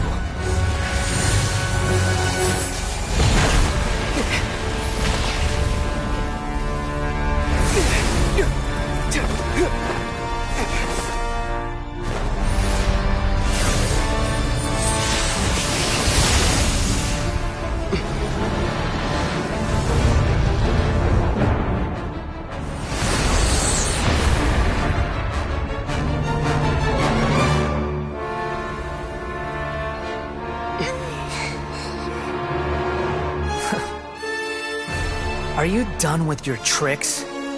Can I finally take this as a real battle between gods? I'll leave this to you, the first sage of Boor.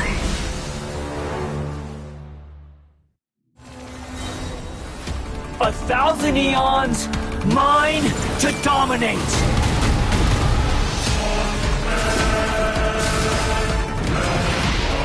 Burn to oblivion!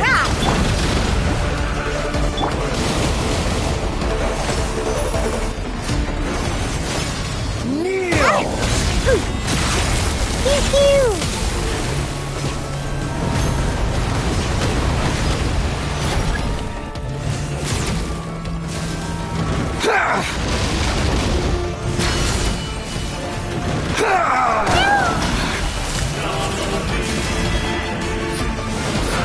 Tremble!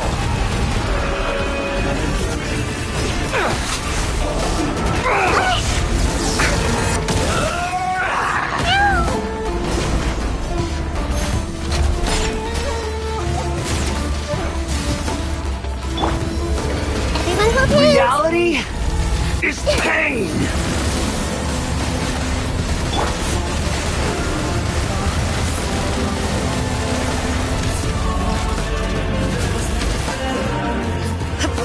Good riddance, cruel world. There is no escape. I see everything. Think you can bully me?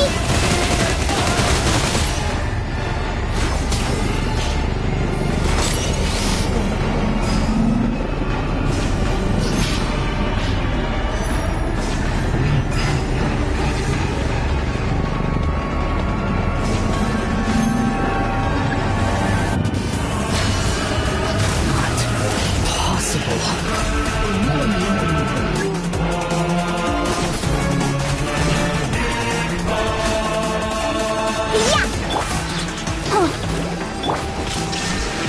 Now you shall perish!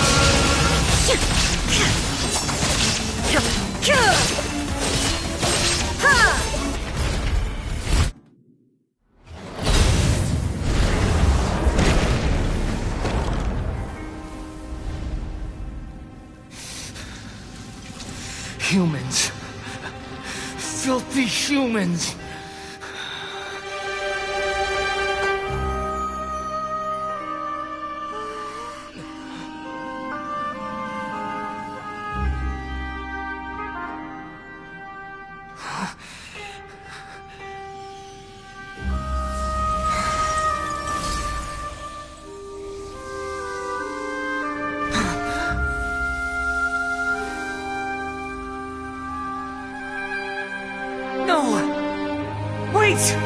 Please! Anything but the gnosis!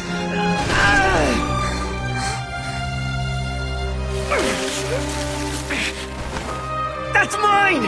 Don't even try! I'll never go back!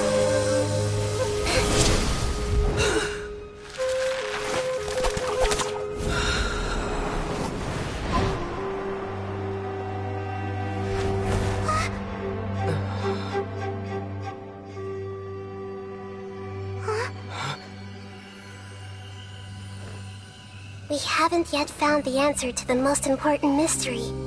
Irminsul is still waiting to be saved. With the power of another gnosis, we may now finally understand the last memory of Greater Lord Rukkhadevata.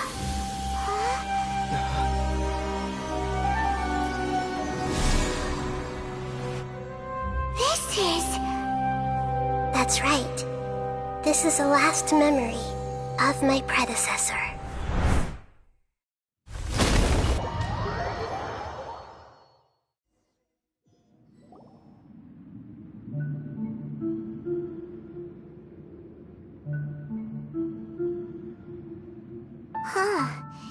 This sure seems very different from what Paimon imagined. Shouldn't Irminsul be in this realm of consciousness? Yes, that is our destination. But I didn't expect the remaining consciousness of Greater Lord Rukkhadevata to be as polluted as this.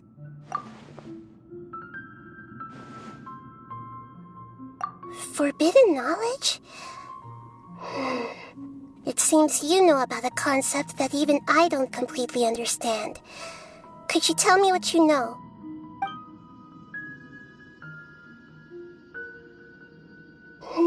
Your inference seems logical enough. Forbidden knowledge once polluted the desert thousands of years ago, but was successfully repelled thanks to King Deshret's self-sacrifice, and Greater Lord Rukkhadevata nearly exhausting her power. Then, a second instance of forbidden knowledge pollution occurred during the Conria Cataclysm 500 years ago.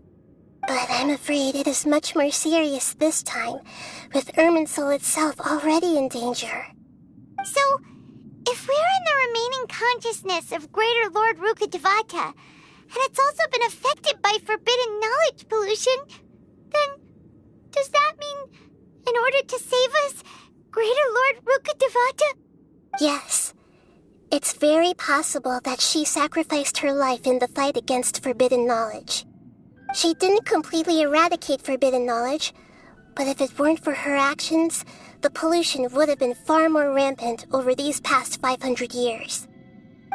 The way that everyone, including me, has forgotten everything about forbidden knowledge may very well be due to her restoration of Irminsul.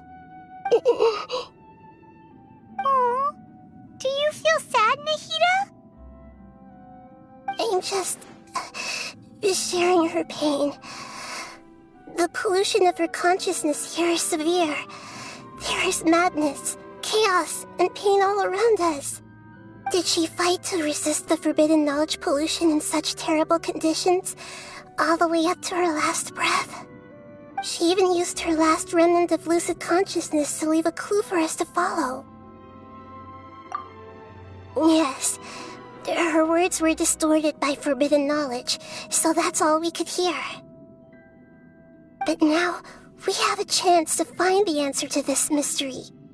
We can cross the polluted consciousness until we found the right path to meet with her lucid consciousness. And then, we'll let Greater Lord Rukkhadevata tell us the truth in person. Each of us need to be mindful of the state of our own consciousness while we are here. Even with the Gnosis' protection, we must always keep a clear mind. Otherwise, we could go mad at any moment. That's so scary. Don't worry. It should be easy enough for you to keep that mind of yours clear, Paimon. Let's go.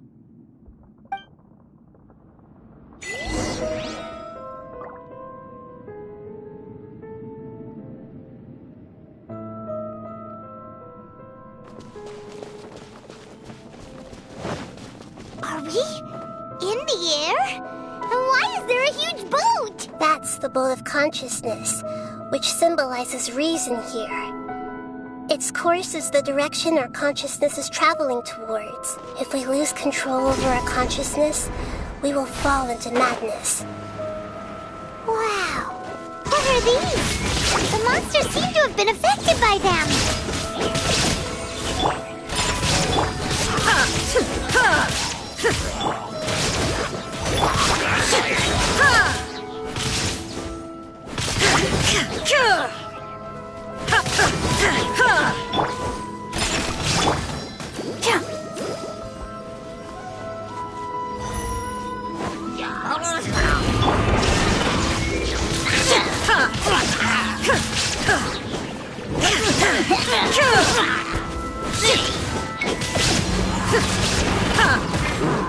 There is no escape.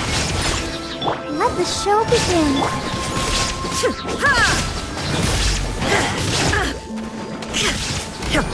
Nice and spicy.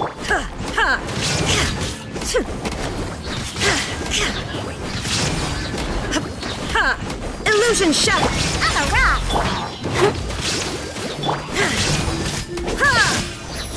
Out of the frying pan.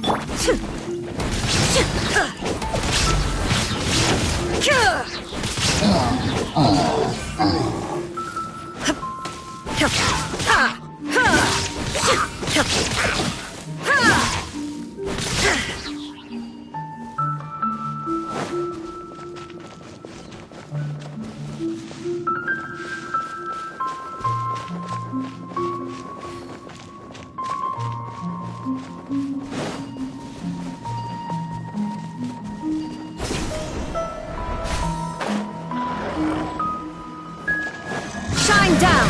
Yeah. Torn to oblivion.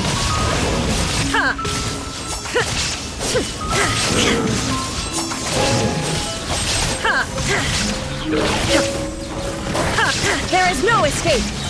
I'm a rock.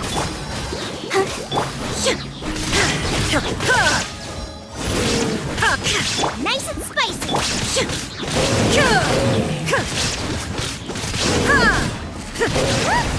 Four-leaf sigils have appeared in the sky.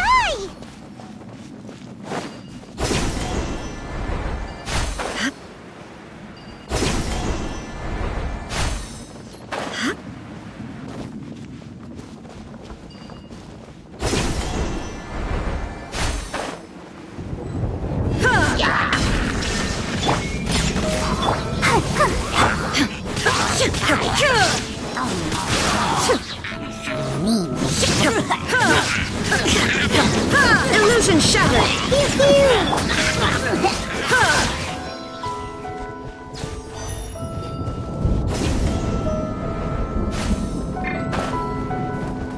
I'll protect us.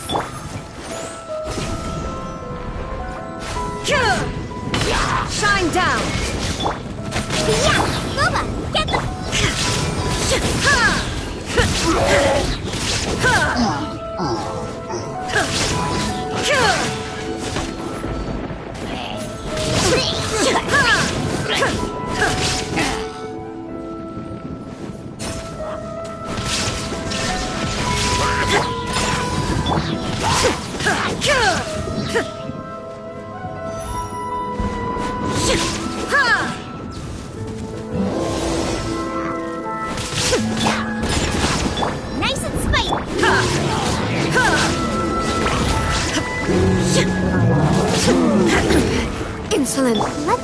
begin.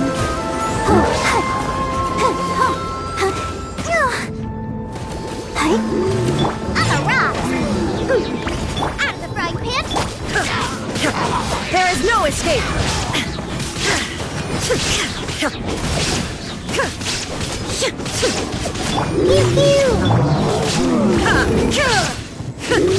Illusion Boba, get them!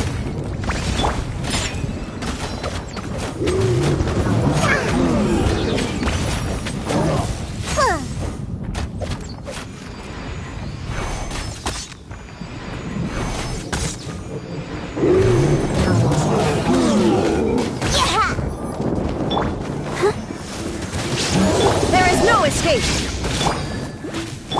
I'm a rock.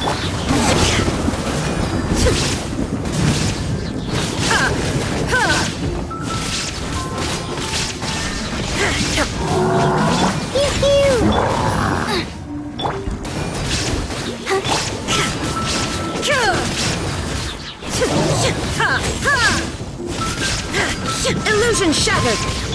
Yeah! Out of the frying pan.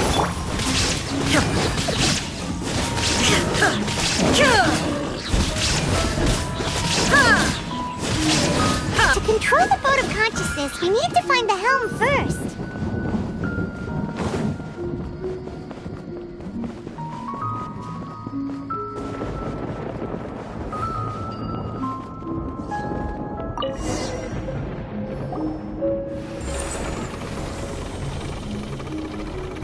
We changed direction. Are we still going the right way, Nahida? Mm-hmm.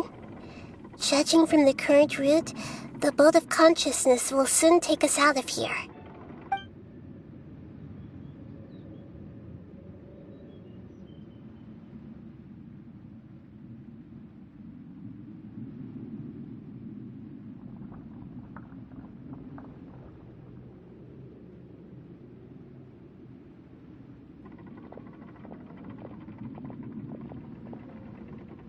We'll be arriving at our destination soon. How are you feeling? Are your minds still intact?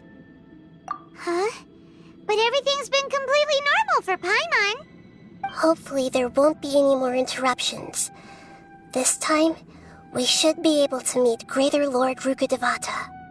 Are you saying you've never met Greater Lord Rukkhadevata before? No.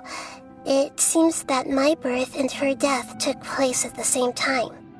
Otherwise, I think she would have given me a little more guidance, and I could have done a better job. Hey, you've done a great job, Nahida. Let's get out of this creepy place and go meet her.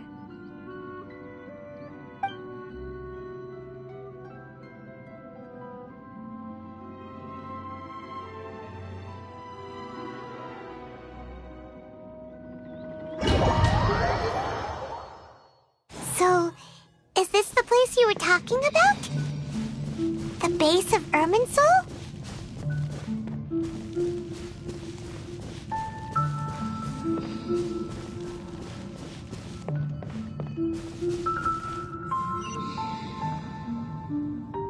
Well, this is the place. We're here to find Greater Lord Rukkhadevata, right? But the one standing over there is... Is that... me?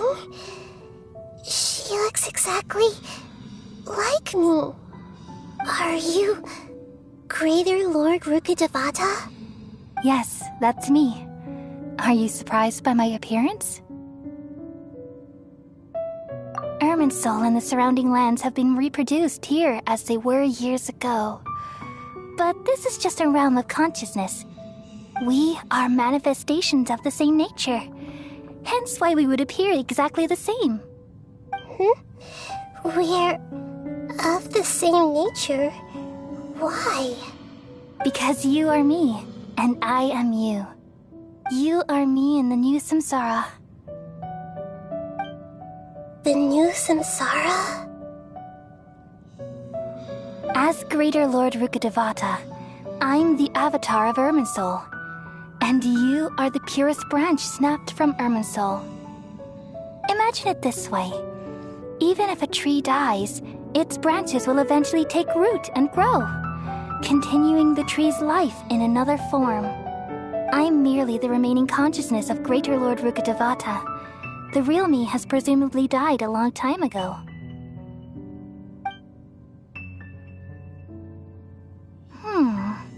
Judging from your appearance, I've probably been dead for 500 years. But you're finally here. My new self in the samsara. If this is true, then am I going to be a great archon like you someday? Though we share the same nature, our fates are bound to be different. All things have their own fate. When a branch grows into a mature tree, it won't be the same as the original tree. That's why fate is the ultimate knowledge, isn't it? That's a great insight. Yes, very good. It's also precisely why you won't become like me. Really? But perhaps you may become an even greater archon than I. I already see a determination in you that I didn't possess in my time, and the future that it leads you to will be yours alone. Along with the blessings from your past experiences. Don't worry. The growth of wisdom is like that of a plant. You only need to wait quietly for the flower to bloom. Come to think of it, the sages never had the faintest inkling of the meaning of wisdom. Thank you. Nothing makes me happier than discovering that the archon I always admired was in fact myself in another fate. It's so nice to speak with you, Greater Lord Rukkhadevata. I've always wanted to meet you. The feeling is mutual. From the moment I snapped the branch off Irminsul and created you, I've also looked forward to talking with you. Could you tell me why you wanted to create me? And what exactly happened when you died? Ah, I see. You're here seeking answers, right? Everything that day, even the sky itself, changed into a color like this. At that time, the seven were all summoned to the nation of Conria. Except for me. I had a more important task to attend to.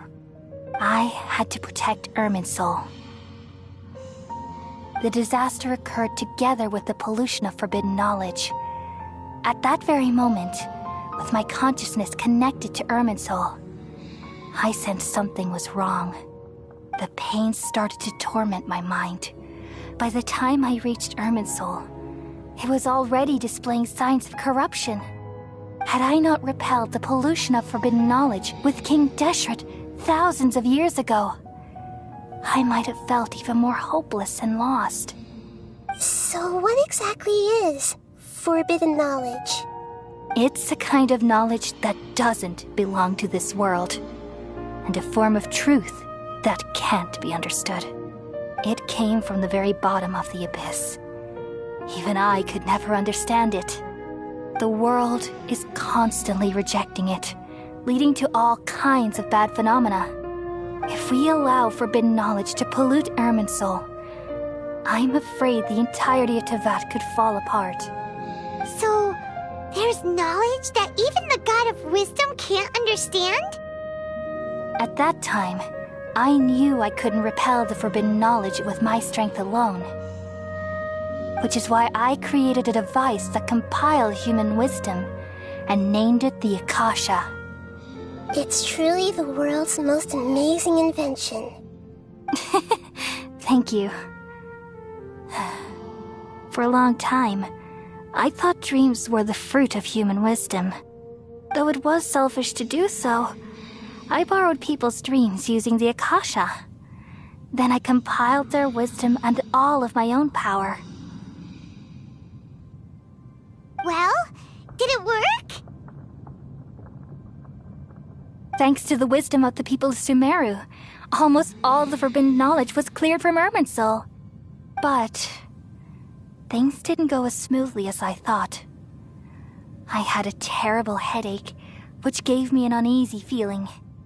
And then I remembered that my consciousness was also connected with Irminsul. It brought me knowledge and wisdom, but vile corruption as well.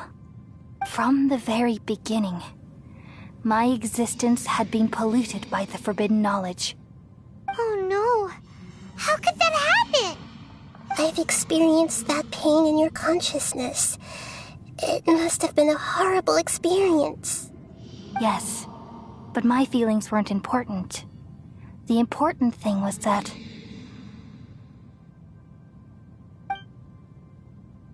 even if I died, my existence and everything related to me would continue to exist in Irminsul as memories and knowledge, meaning that the forbidden knowledge couldn't ever be permanently eradicated. And there's no way for me to eliminate myself. It would be a sort of paradox. So, I took the purest branch of Irminsul as my incarnation in the next samsara and left a trail of clues, all in hopes that you would come here and remove me and my pollution from Irminsul forever. Wait, no, I can't. So you realize what that implies. You are very smart indeed. Irminsul has all the knowledge and memories of this world.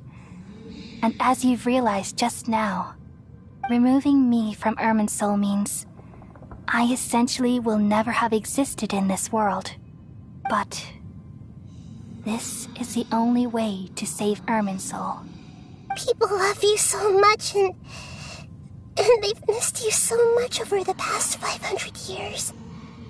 I am exactly the same. So how can we just forget you like this? Is there really no other way? There must be something else I can do. You're the god of wisdom, Booer. You should know that there is no other way. But this is so cruel. I don't want to forget you. No need to feel so sad, Booer. As someone who delights in wisdom, you should feel joy at finally finding the answer. These are the words in their entirety. The answer you've been seeking all along. Let the world completely forget me. We all nestle under the great tree of wisdom, peering out to perceive the world. From the earth and from the rain, we perceive its wonders, until we become a white bird to perch atop a branch, and finally snap off the most important leaf. Once upon a time, I alone dreamed in this world. In my dreams, everybody would also dream after they fell asleep. Wild and wonderful thoughts would emerge from their minds. Some tumbled to the ground, and others floated to the sky, connecting all things in the world into one dazzling net. Among a plethora of worlds were numerous smaller worlds, all of fate, finding within the tapestry their brilliant glow. I gradually understood that these indescribable and constantly changing things are the most profound things in the world. Only they can completely repel the madness. Only dreams can awaken consciousness from the deepest darkness.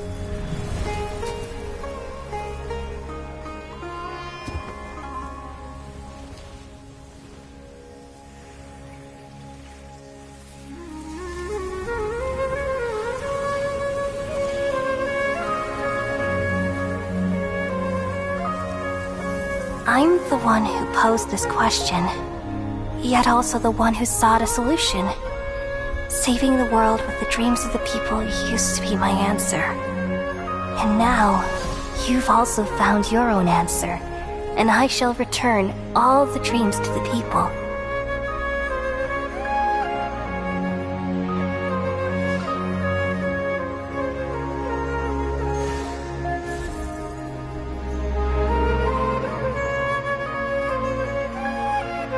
Goodbye, people of Sumeru. May you be blessed tonight with the sweetest of dreams.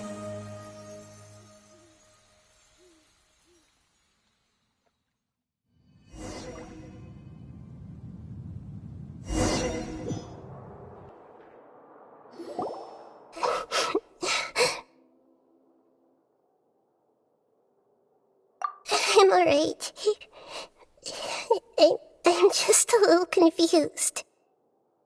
We've just saved the world, right? So why am I crying? I don't know where this feeling inside of me is coming from, but I feel very sad. Just now, we used the power of two gnosis to successfully connect with the Irminsul consciousness from 500 years ago. Then, we removed the remaining pollution from Irminsul. Yeah, what's wrong? Weren't you there just now?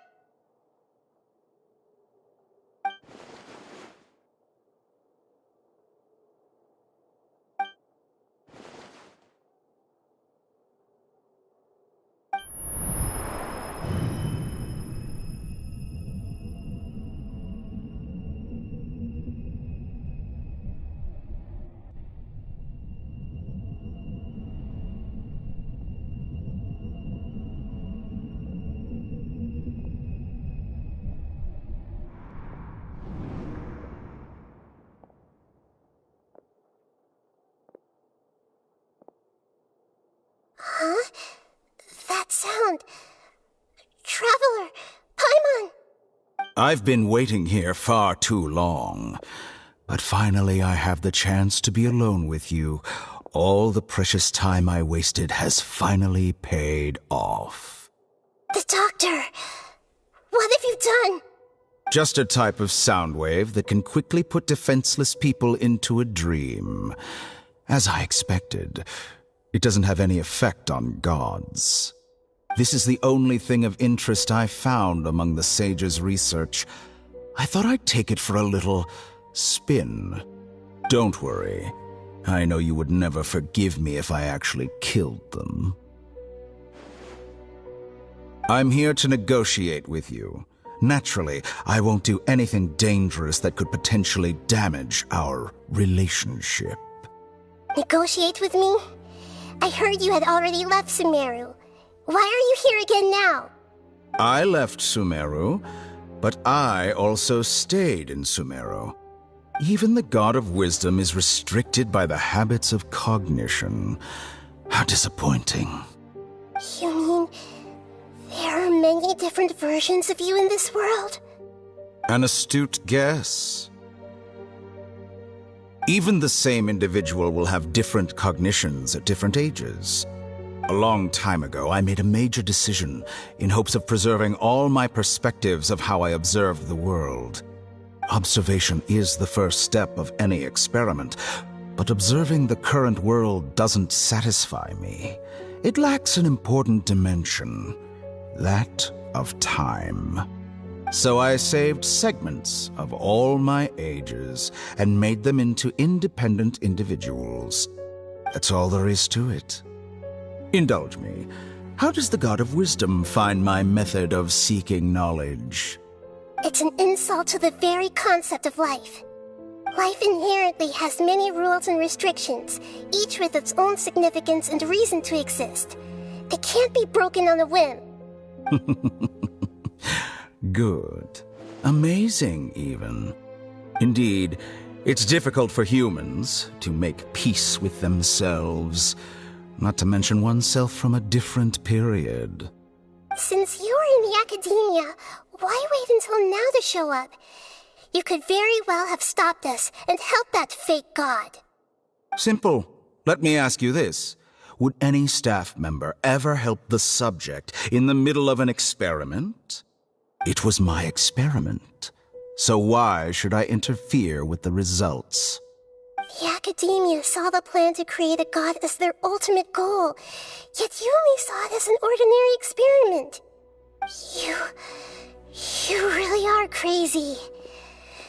If the experiment succeeded, you would have had a new god on your hands. How would you have faced your own god then?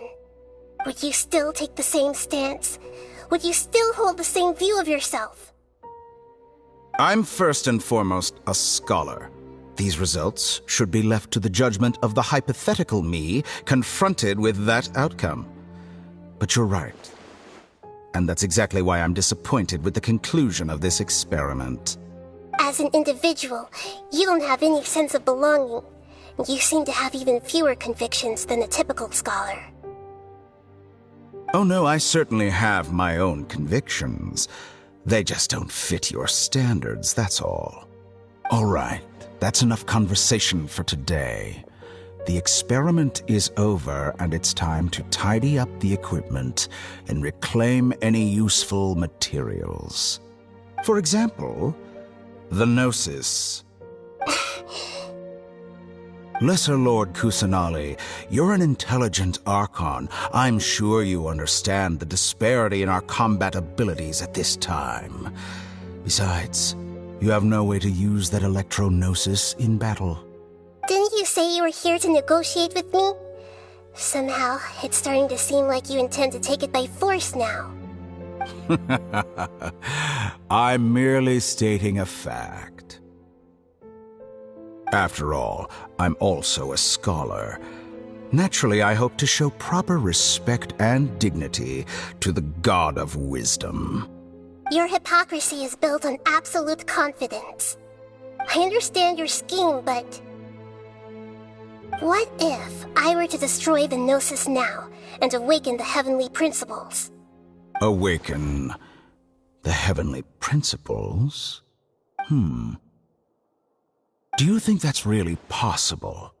The heavenly principles have been silent for many years, but the Gnosis are symbols of their control over Tevat and all the laws. Will the destruction of a Gnosis attract the attention of the heavenly principles? And if so, how do the Fatui plan to deal with the consequences? Do you dare to gamble such a possibility with me? Gamble? How surprising. I thought you would show evidence or use rigorous reasoning to prove your point. The word gamble is the last thing I expected to hear from the God of Wisdom. But this is a clever move. You must have seen through me when I first captured your consciousness. As a scholar, I respect all possibilities. This has always been my principle and is an essential trait as an experimenter. Indeed, I can't ignore this possibility. So tell me then, what are your conditions? This foreign Gnosis will only lead to disaster if it stays in Sumeru. But this Electro-Gnosis is the prize I obtained after defeating one of your fellow Harbingers. Now, as the one who initiated this cascade of events, shouldn't you pay the corresponding price? Price? Interesting. What price would you have me pay? How about erasing all your other segments? So this is how you wish to restrict me, the most threatening opponent of the Nation of Wisdom. What you request of me is like plucking out the eyes I have placed in the dimension of time. Segments are extraordinarily difficult to make. They require extremely rare resources and enormous amounts of time and effort, requiring me to destroy them all here and now. Bravo. A suitably wise decision on your part.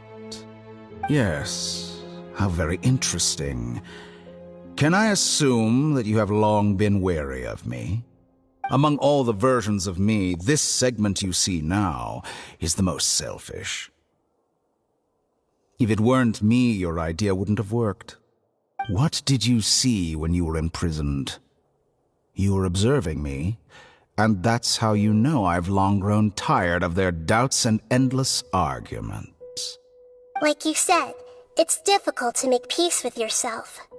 Being as smart as you are, have you managed to do that? I see. If you think all those versions of me are worth a gnosis, then deal. You sure didn't hesitate much. Is the relationship between all the versions of you really that bad?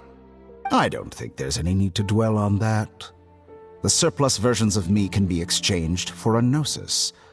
Do you think anyone can offer themselves at a higher price?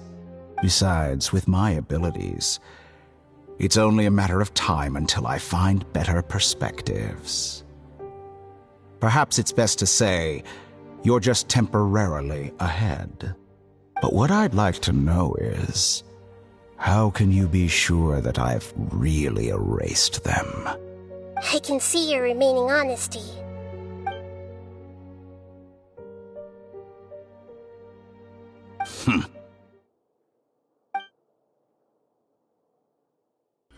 What a ridiculous decision!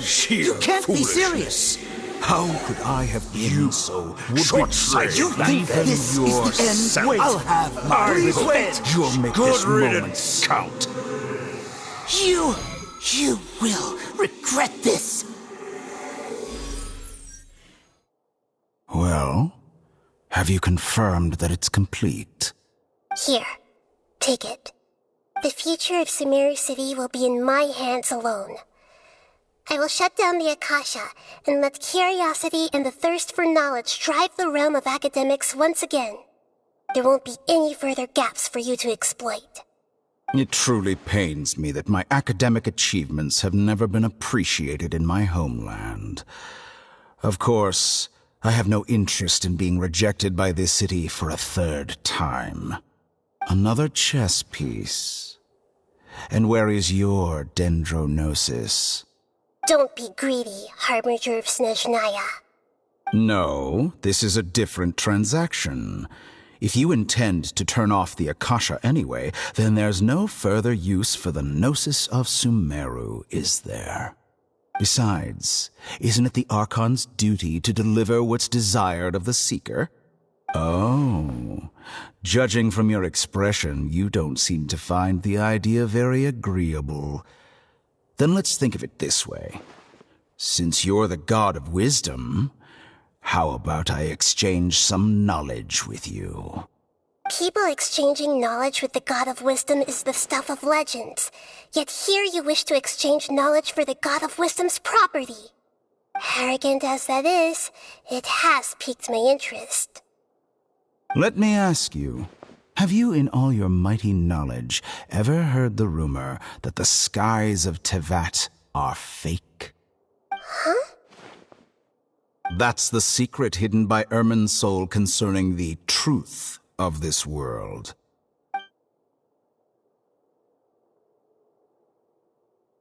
Once I finish telling you about this, it will be time for me to say goodbye. With negotiations, we've all gotten what we wanted. I'm very glad I got to meet you like this. Your arrogance may know no bounds, and convictions may mean nothing to you. But I'll still listen to what you have to say.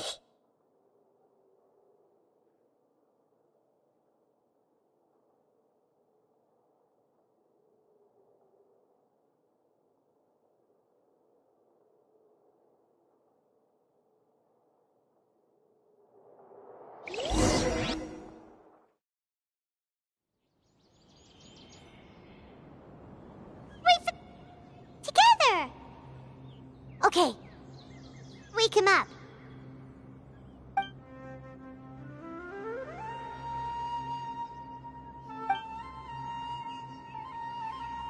Are you awake? Kali says it's time for breakfast. Come on, get up! Good morning! How are you feeling today? Good to hear. It looks like we've recovered pretty well. Not even Tainari could stop us from going out now, right?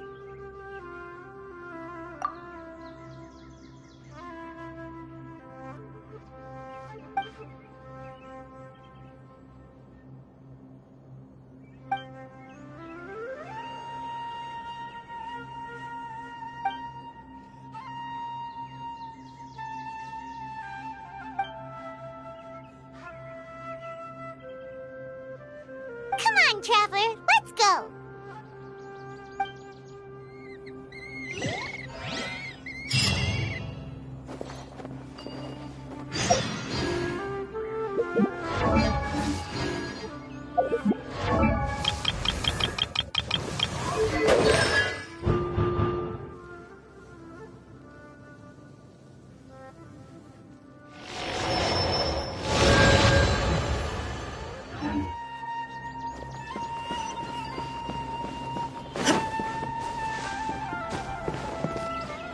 Good morning. Looks like you're awake. Yep. I prepared some breakfast today. Please have a taste. I hope you'll like it. It's nice to have you here so we can eat something yummy. Well, now that I've recovered from Elazar, I'm feeling better than ever. I can even prepare 4 or 5 meals a day now. And Paimon bets they're all delicious. Oh, by the way, someone brought a letter for you after you went to sleep last night. Nope. Paimon wanted to read the letter with you after you woke up, so Paimon didn't open it. All right, let's read it now. Oh, it's from Nilu. Ahem. We're going to hold a feast at the Grand Bazaar and celebrate Cyno's reinstatement as the General Mahamatra. As heroes of Sumeru, please be sure to attend. I'll wait for you. The date of the banquet is written on the back. It's in 2 days. Oh, I've also heard that you've become heroes here as well. That's amazing.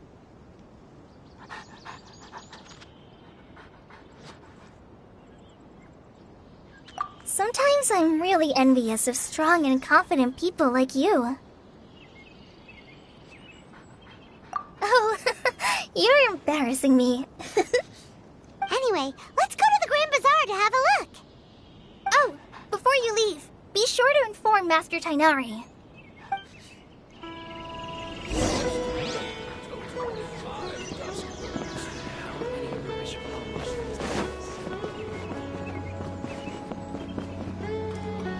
Tainari!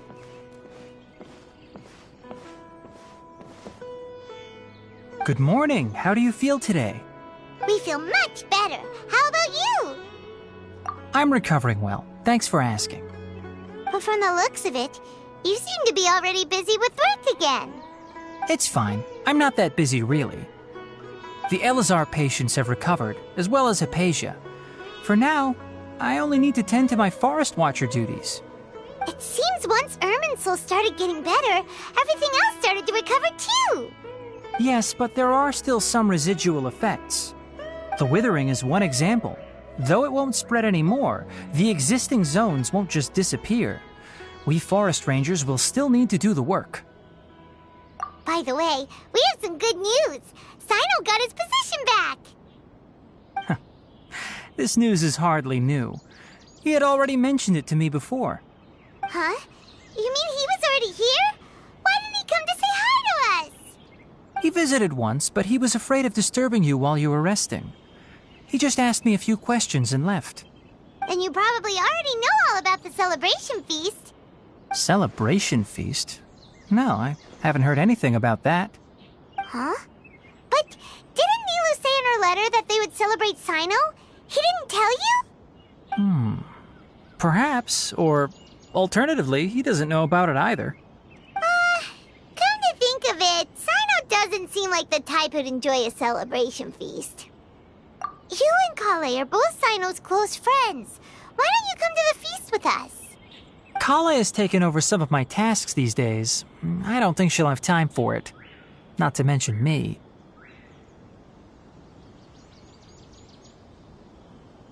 You see, some VIPs have come to the forest recently. Huh? VIPs? Very important Paimons? Well, technically speaking, they are former VIPs. The sages involved in recent incidents have begun their training in the Avidya forest, and the people they had previously imprisoned have all been released. Huh? Yes, he's a little weak, but he isn't injured and his condition is stable. Lesser Lord Kusanali, in her boundless mercy, has decided to spare Azar and the other wrongdoers. Supposedly, they were ashamed of their shallow ideologies and have decided to dedicate the rest of their lives to cultivating wisdom in the Avidya forest. When they learned that Lesser Lord Kusanali had defeated the Balladeer and saved Irminsul, they were shocked at first, but also became happy, feeling that the sacred light guiding them on the path of discovering wisdom had begun to shine once again. As a result, work has increased for the forest rangers. That sounds really exhausting. There's nothing we can do, really. But that's another topic. Back to the matter at hand. Are you two planning to head out? Ah, right! We're here to request permission to head out. Would that be okay? You've recovered well. You may go, but be careful. Yay! Will do!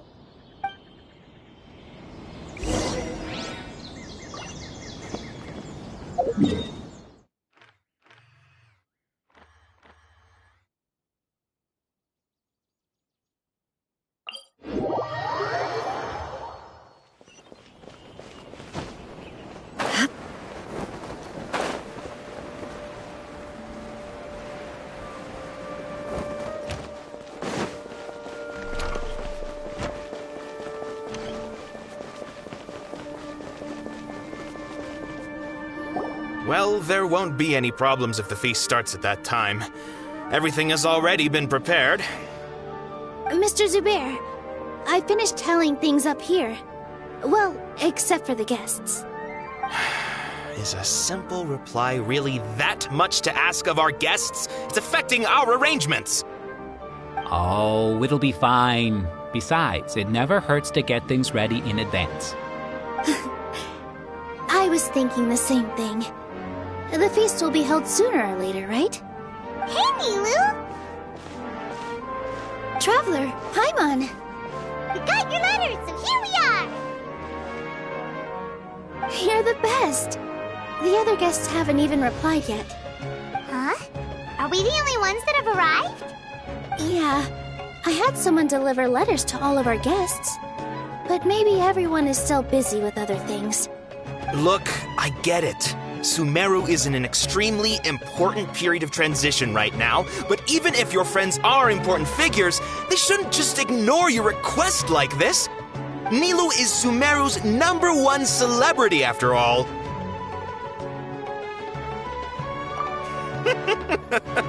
You have no idea how happy I am to talk to people with good taste. If you consider enjoying Nilu's dances having good taste, then almost everybody has good taste. Because Paimon thinks everybody will love her performance. That's right. We all think she's amazing too. Nilu is an absolute favorite among those of us who frequent the Grand Bazaar. For Outlanders, you have a great eye. Master Zubair, let's have a vote for the most outstanding audience members next time. I think these two may win. Nonsense! It is not for us to determine the value of an audience. But indeed, we could try giving gifts to people with particularly good taste. I heard there's a device in Fontaine called a camera that can record people's appearances as pictures. Such pictures would make superb gifts. Ooh, good idea. I wonder where we can find one. I don't want you giving pictures of me to everyone. I'm satisfied just being able to perform here. There's always a lot going on at the Grand Bazaar.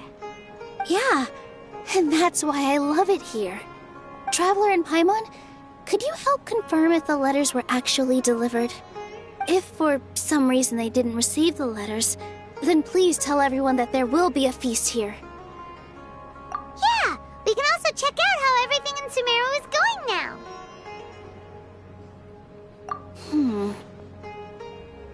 I wrote the letters, I heard that Dia was in Port Ormos, and Alhaitham was at the Academia. As for Sino, we've only heard that he appears at the Academia from time to time. I'm not too sure about Rahman's whereabouts. My guess is that he's with Dia. As for Dunyarzad, I just hope she's feeling better. I sent her a letter, but I was afraid of disturbing her.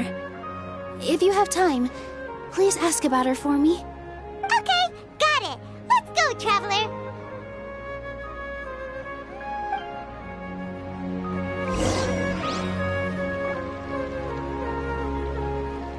I'll go to the Adventurers Guild later and ask Miss Catherine if she knows how to get one of those cameras. Yes, please do. I'm sure the audience would be thrilled at the chance of receiving commemorative gifts. It could be our special surprise that we prepare for everyone. I think it's an amazing idea. Who knows? If we take more pictures, they might even become the signature souvenir of the Grand Bazaar. And Nilou will become even more famous. Ha! It won't be long till people are fighting for front row at your performances. I've heard that this camera is not just something anyone can use as they please. It must be aimed properly, and subjects should pose for the best results. Oh, should we get ready then? Perhaps we should wear something a little more appropriate. No. I think we look absolutely fine. If anything, when we pose for this, clever invention, we should just be ourselves, You really think so?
We haven't seen Alhaitham anywhere.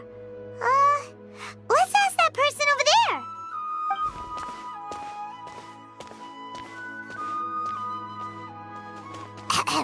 Hey there, have you seen Alhaitham around? Yes, it seems Scribe Alhaitham has gone to the House of Dana. You should be able to find him there.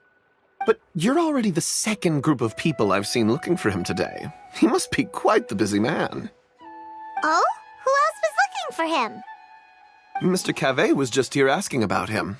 You wouldn't believe how terrible their relationship is. And now you two are here. Don't tell me everyone's here looking for gossip about the sages. No way! We're strictly here on business. Ah, I see. Sorry, I thought maybe everyone's as interested in rumors about the sages as I am.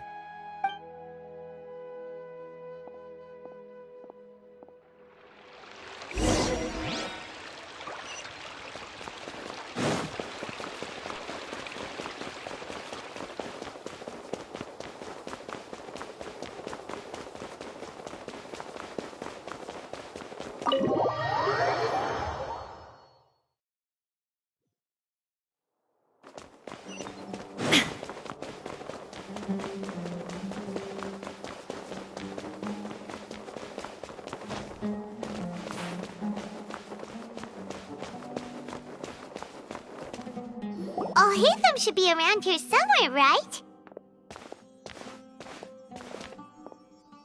Oh, he's over there! But it looks like he might not have time for us. Just put down that worthless book and tell me what happened in the Academia. This is not just some worthless book. Do you have any idea how difficult it is to find a physical book like this in Sumeru? It doesn't matter. It's probably just another thing that you used your authority to get your hands on anyway. Just put it aside. Listen, I came back today only to hear that the sages have disappeared. Oh? You sound surprised. I thought you would already know the inside story. Would I be here asking you if I knew? You're the scribe, not me. So just tell me what you know already. Well, I almost became a sage. Huh? Oh, don't sound too surprised now. You're the renowned Kaveh, light of the Ksharawar. Besides, as a master builder and craftsman, chances are you'll be appointed as a sage too. Why do I feel like you don't really mean it? Huh. What makes you say that? Why would you question my heartfelt sincerity? Maybe it's because you've never said anything good about me before. Yeah, well, I share a similar sentiment, and anyone who knows you as well as I do would surely do the same. Oh, you... See? This is why I hate discussing anything with you. Your ridiculous and arrogant attitude always gets in the way. It seems that you really can't stand my personality. Ha! What was your first clue? Well, then you might as well move out of my house. Are you threatening me? Stooping to a new low, I see. Ugh, and don't change the subject. You, a sage? What a joke. The academia might as well just close tomorrow. Are they having a fight? Forget what's going on with the academia. Haven't you been busy with your construction project? Tell me, when are you going to build yourself a mansion? Don't get me started. I get angry just thinking about it. So, what great building did our master architect work on this time? Like I need to tell you. Keep your nose out of my business. No, I think we deserve to know. Where were you when Sumeru needed you most? I was in the desert for a large project, but considering Haravatat's utter ignorance of architectural and aesthetic matters, you probably wouldn't understand. Which is truly unfortunate. I can only pity the man who doesn't understand the first thing about beauty and romance. Unlike a true... hold on, wait a second. What do you mean by when Sumeru needed me most? Well, while you were out fiddling around in the desert, many people came together to save Sumeru from a crisis. Ha! And you think I'd believe that? Look, all you really need to know is that Azar and all his accomplices have all been overthrown. Huh? What nonsense are you talking about? It's no skin off my nose if you don't believe me. It's not like my Darshan was the one trying to apply for funding from the Grand Sage. Yours, though, on the other hand... You know what? I'll ask around. I'm sure someone knows what's going on here. You're dead if I find out you're lying to me.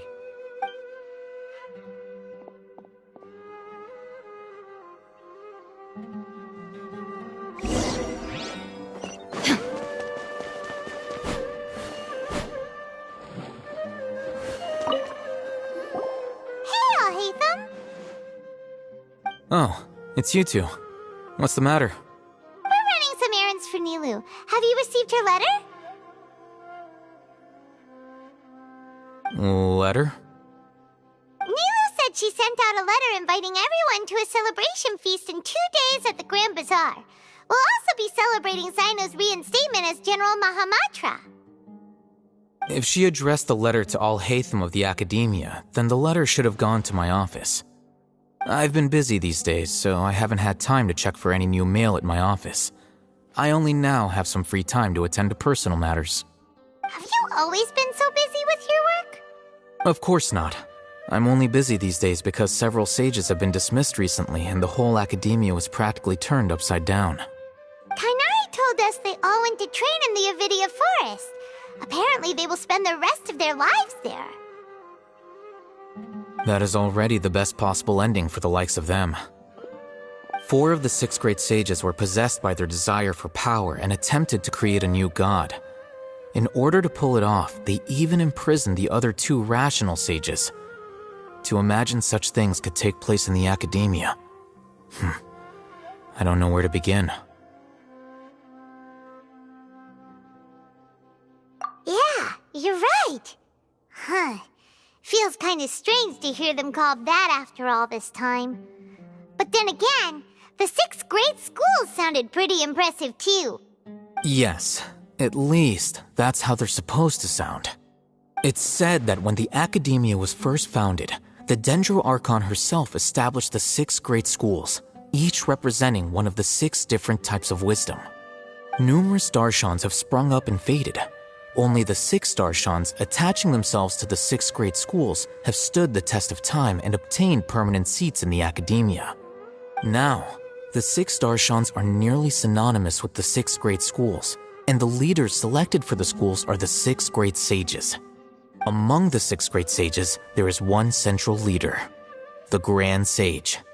Unfortunately, only the sages from Vahumana and Amorta remain now. They were imprisoned for opposing Azar and were only rescued after Azar's downfall. So who's managing things in the other 4 schools now? Do they need to find someone new? Yes. Normally, new sages are selected based on a strict set of criteria. Oh, didn't you just say something about becoming a sage? If they pick you, then we'd have a huge connection in Sumeru. Yes, about that. You didn't let me finish my sentence.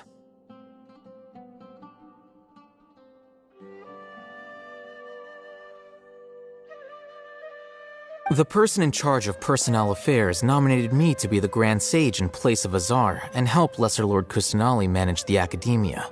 But I refused. Huh? But why? Can't you be a little more ambitious? I'm not even interested in being one of the 6 great sages. Like I said before, I don't like being a leader. Oh, all right. So are you busy these days trying to find others to take the job?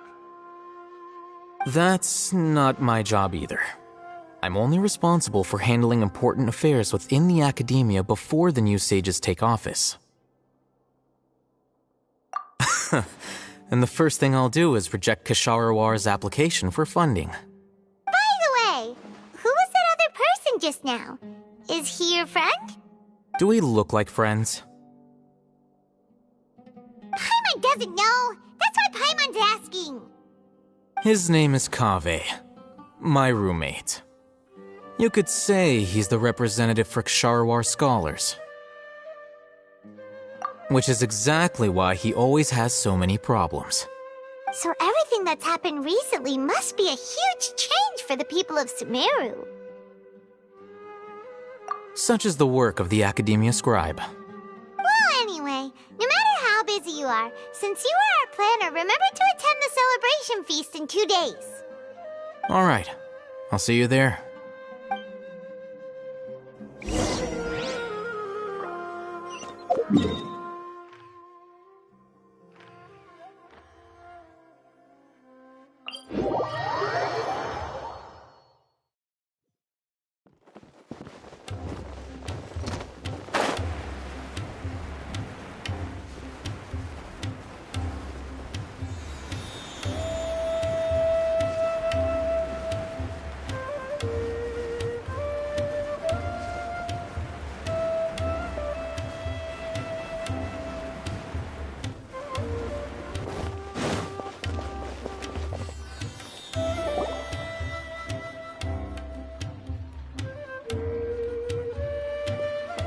This is Port Ormos.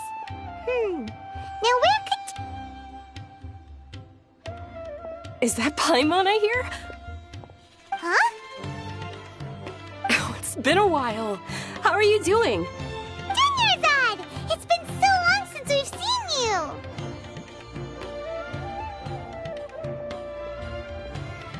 I'm doing well.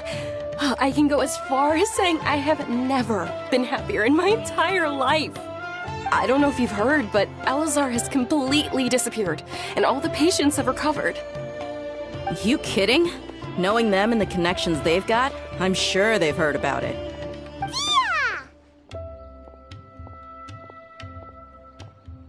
That's right.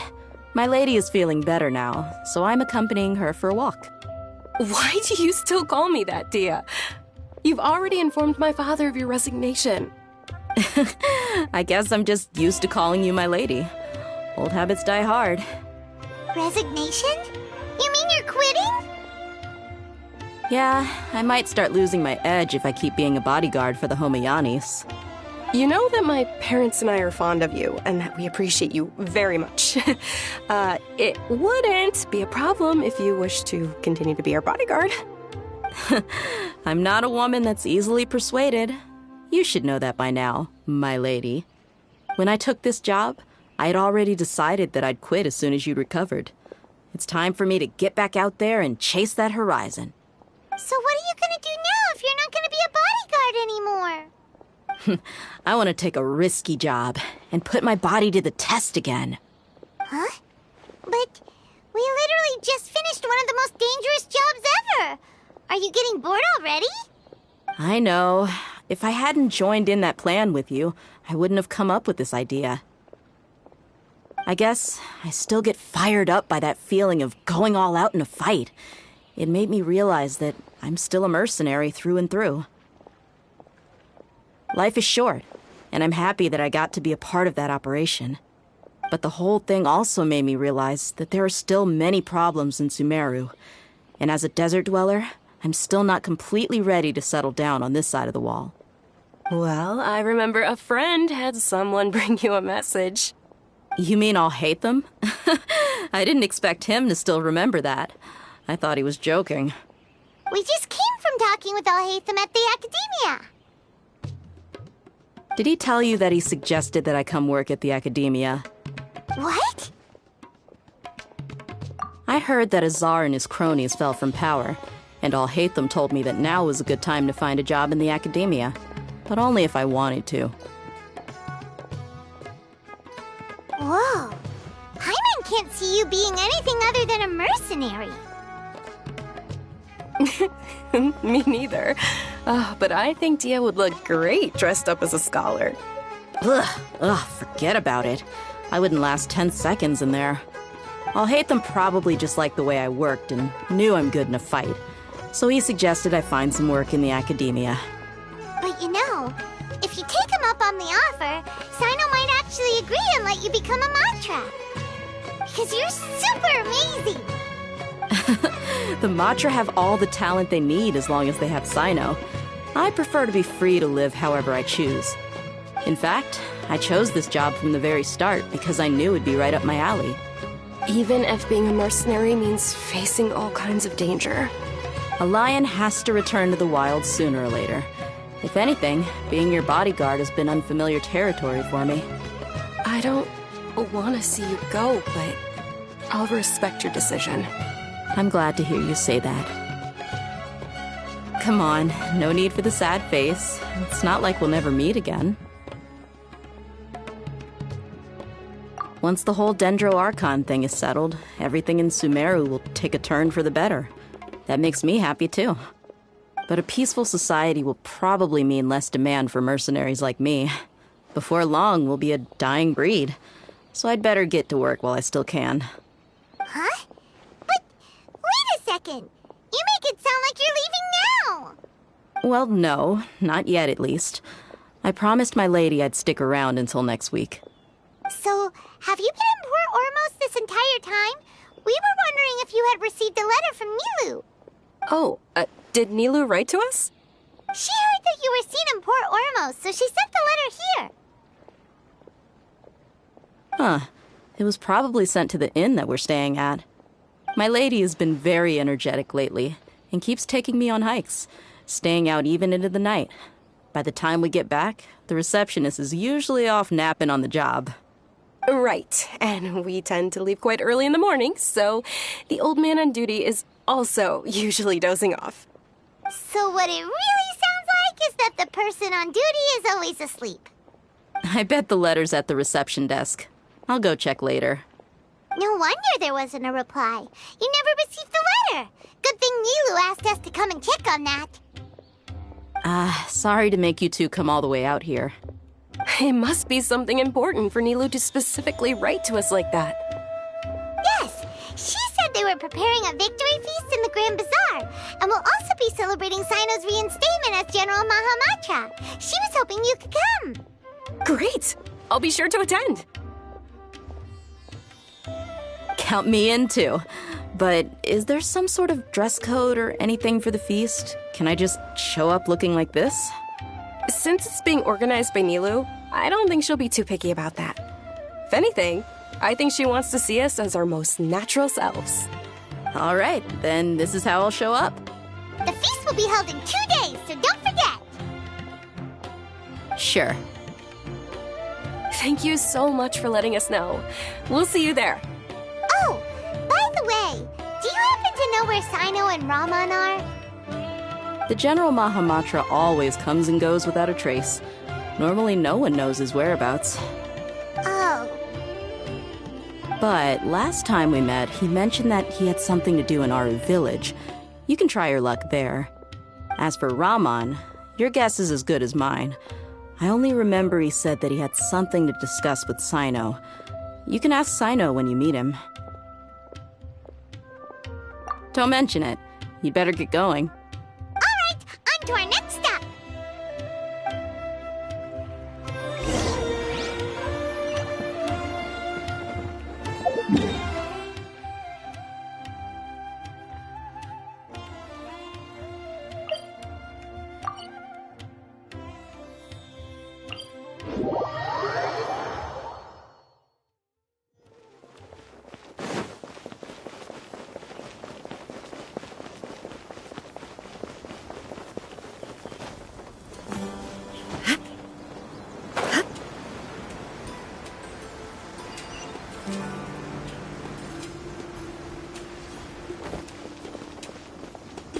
It's been a while since we last visited Aru village. Ah, there's Sino!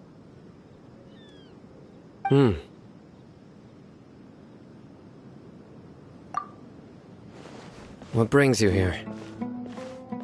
We recovered well, and Tanari agreed to let us leave, so now we're out and about again.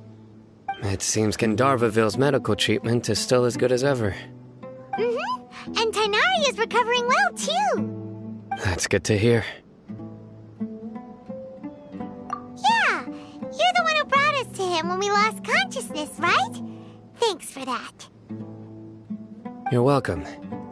Tainari has excellent medical skills, and Kale is quite attentive. It was the best place for you. But why are you just standing here like a dead tree? I'm meeting some people. Oh, you mean Candace? I've already talked with Candace and the village chief. They're still at the usual place. You can go there if you'd like to see them. But you know one of the people I'm meeting as well. Oh, by King Deshret's blessing, my friend suddenly appears in the desert. Don't tell me you've run into trouble and need us to help now. Raman! And... huh? Sataria? Oh, you know me? Oh, well, you're pretty famous in the academia. Don't worry, these are our friends. No need to be so guarded. I see.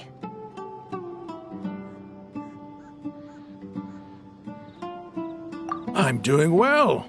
Many good things have happened recently. Same here. Really, I feel that my whole life has started to shine after suddenly finding a new direction. Oh, tell us everything. Yeah, you go ahead. Alright, well, I suppose I should start by saying I've decided to leave the academia. What? It's not that I've given up on being a scholar. Instead, you could say I've found a new identity. I will no longer pursue research like a typical scholar, but I have not completely given up on my relationship to knowledge either. I can see what you're saying now. What do you mean? I plan to leave the academia and return to teach here in the desert. Wow, so you want to become a teacher? Sitaria will return to support education here and teach people from the desert. She can't teach everyone on her own, but there are many of us Eremites all over Sumeru. She came to discuss a collaboration with me and hoped that I could bring her ideas to the Eremites. Yes, it's my hope that the Eremites can help me select a group of smart people with the best aptitude for teaching. I'll teach them, and after they've finished learning from me, they can go educate more people. That is the true meaning of education and the spreading of knowledge. The people of King Deshret suffer from sandstorms, exile, and ignorance. Miss Sitaria is more than welcome to come teach here. Her arrival is like a star shining in the desert night. The stars have always guided caravans, thieves, soldiers, and travelers who get lost in the night. They lead those in the dark out of trouble and back to safety. Oh, please. Where's all of this coming from? I'm starting to feel a little embarrassed. You deserve these compliments. Mercenaries are accustomed to danger and don't fear death, which is why we recognize extraordinary actions that common people would easily overlook. Sitaria's idea will bring much good to many people. At first, I feared it was destined to fail. Everyone knows that the Academia doesn't allow scholars to teach in the desert without permission. As you know, all knowledge is under their surveillance and control, and very few desert dwellers are as lucky as me.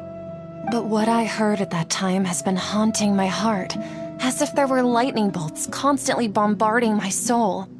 Sitaria, you tread a treacherous path, and the longer you ignore it, the tighter the Academia's grasp on you will become. Sitaria, why haven't you gone home? Never forget that the desert that belongs to you lies elsewhere. Miss. These words sparked something in me, and I knew that I had to bring something back to my people after going home. I gathered up the courage to approach the Grand Sage, only to find that he was no longer at the Academia. Lord Sino told me that Azar didn't belong there anymore. Azar has received much-needed punishment. Though, if you ask me, it may have been too light.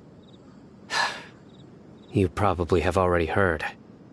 Lord Sino helped me obtain permission to leave the Academia for the desert, and accompanied me here to discuss collaboration with members of the Eremites. My plan was able to go smoothly thanks to him and Rahman. You're all doing so much for the desert. Aside from that, I also have some other business to discuss with Sino. Lesser Lord Kusanali has allocated many resources to support and develop the desert. I've done some business for her, and part of it required the assistance of the Eremites. I applied for a few batches of educational materials from the Academia, and sent them to several groups in the desert, as instructed by Lesser Lord Kusanali. I believe the people will make good use of them. That's exactly what the people here need. Physical books and other related items. If it weren't for Sino and Lesser Lord Kusanali, I'm afraid we'd never be able to get our hands on them. Apart from this, the Academia is also recruiting scholars that are willing to teach in the desert. I'll let you and Sitaria know as soon as I have any more news. We must be persistent about this, and maintain these resources to ensure long-term effectiveness. This is the first time in hundreds of years we've had a glimmer of hope. I think this may be the turning point for the desert. Remember these words. Here lies our faithful priest, Kasala. His wisdom is a miracle among the people, deserving of high praise and admiration. I hope people with wisdom like that priest will rise again among the desert dwellers. Then we'll once again see the wisdom and glory that once shook the world. Enough about us. Are you here to discuss some business too? No, not at all. We're actually here on behalf of Nilu. Nilu wanted to write to everyone, but she wasn't sure where the letters should be sent, so she asked us to come find everyone personally. A celebration feast will be held in 2 days at the Grand Bazaar. She hopes that all of you will be able to attend. At the feast, we'll also be celebrating Sino's reinstatement as General Mahamatra. Although, judging from your appearance, it seems you've already been reinstated. Paimon thought you would only start working for the Academia after the feast. Celebration? Feast?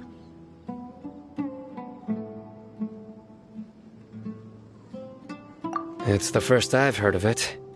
Tighnari was right. He really didn't know. This feast is for you, Sino. Sounds to me like you'll have to be there. It's rare to see that kind of expression from Lord Sino. You must not like feasts very much. No, not really. But I'll go.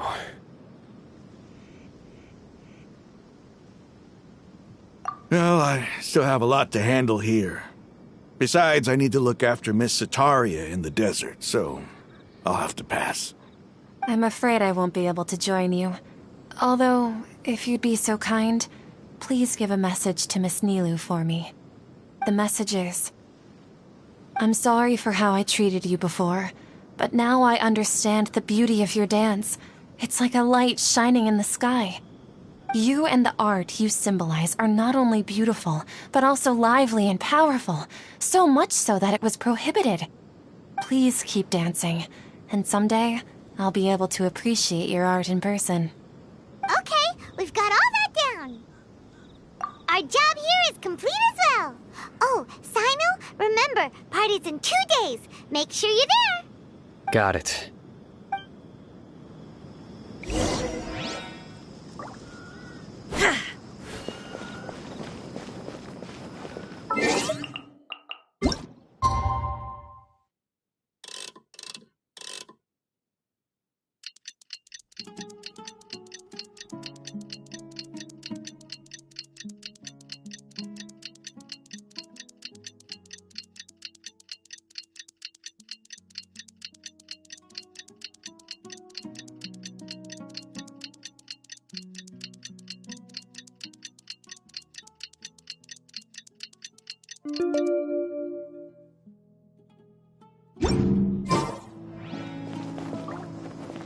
Today's the big day. Let's go to the Grand Bazaar and see how the celebration's coming along.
Everybody's already here.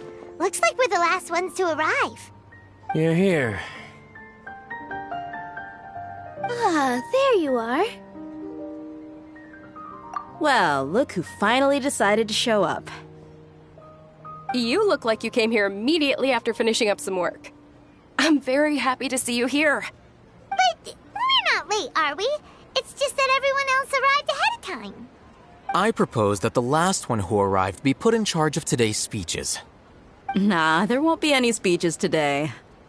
Oh, really? Well, even better. Come join us over here. Let's share some great food and drinks, and chat about all sorts of fun things. Everything looks quite good. Wow, Paimon can't wait! Traveler, just look at all the delicious food here.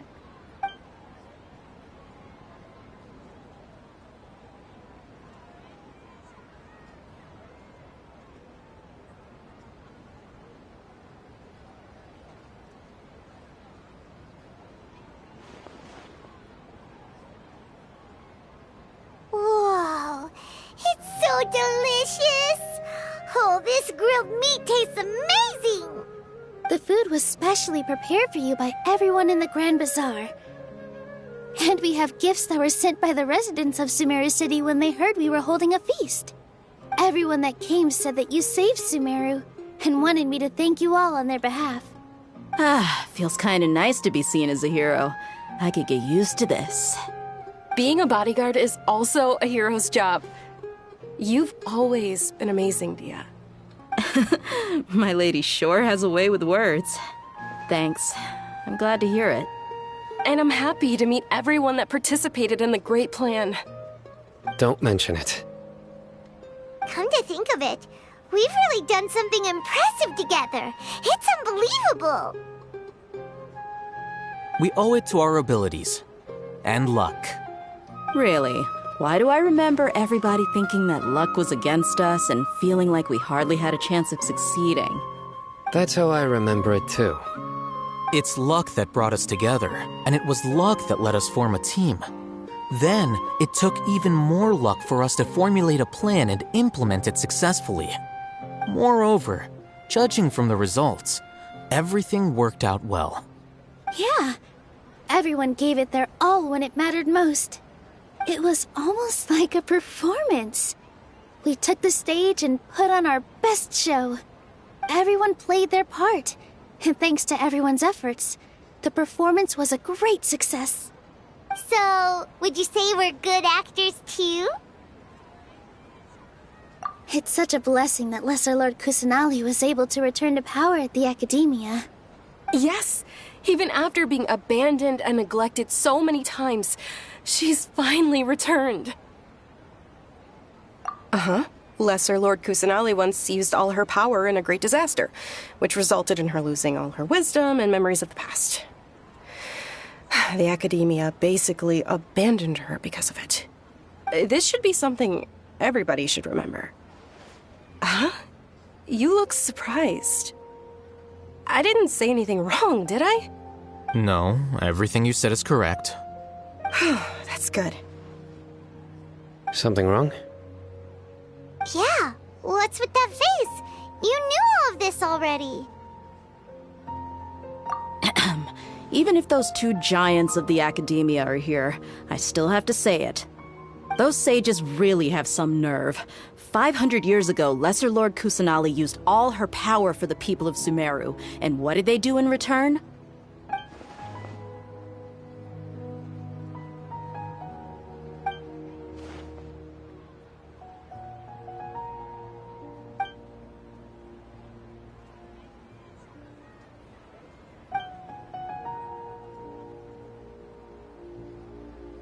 If you bite the hand that feeds you, don't act surprised when it turns into a knuckle sandwich, right, Sino?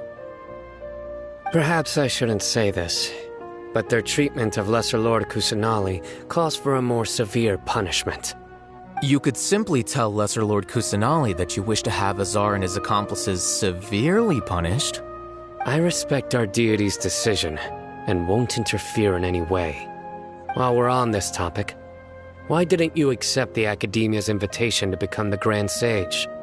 Are you trying to say that I'm fit to be a sage? Not at all. But every person handling the selection process has said that you are the most suitable candidate to lead the Academia right now. Why? Because he dethroned Azar from power? Could you try to put it another way? This is a good thing, yet you're making it sound like I overthrew Azar for my own personal gain. But seriously, though, I always wondered if you had some personal motives behind it. I did have my own motive, but it had nothing to do with being a sage. If the rules of our nation were suddenly cast by the wayside, then it wouldn't be long until chaos ensued. I had no intention of letting their dreams disrupt my life. By that, you mean your life working as the Academia's scribe? Precisely. Wait, is that all? So, that's the only reason why you joined us and came up with all those plans? It's reason enough. You've certainly got quite the personality.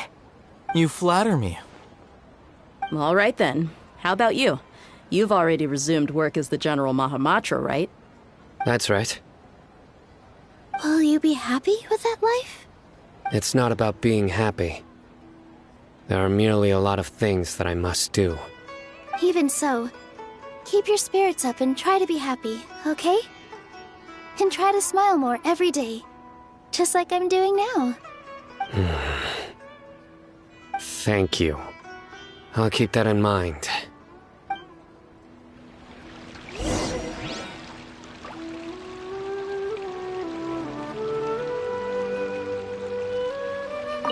I seldom participate in such lively gatherings, but the atmosphere here is quite good. No, this gathering today has a unique meaning. The Grand Bazaar is lively because the people here feel happiness from the bottom of their hearts, unlike the farces at the Academia. That happiness is an emotion that'll be forever alien to those bookworms who have driven themselves insane by studying. I seem to have taken both keys when I left the house. Oh well.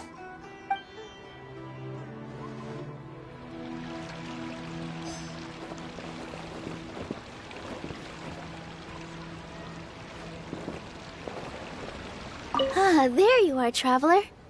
Well, how is it? Are you enjoying the feast today? If there's anything you're... It's the first time I've ever invited so many exceptional people to one place. I was a little nervous myself. You see, every guest here is quite extraordinary. It's unbelievable that we've got everyone together here. Almost like a fairy tale. Make sure you live it up tonight. I'll be happy as long as you're enjoying yourselves. I'm honored to have her think of me this way. If I have a chance in the future, I would really like to invite her to one of my performances. I can't explain why, but I just feel elated right now. Thank you.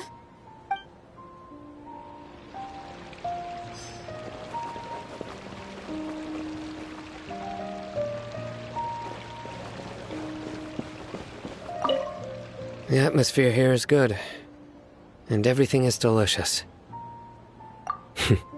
Yeah, I don't often come to such places, but it feels quite good. I have a lot to handle these days. Otherwise, I could show you around. There's always next time. We're friends after all.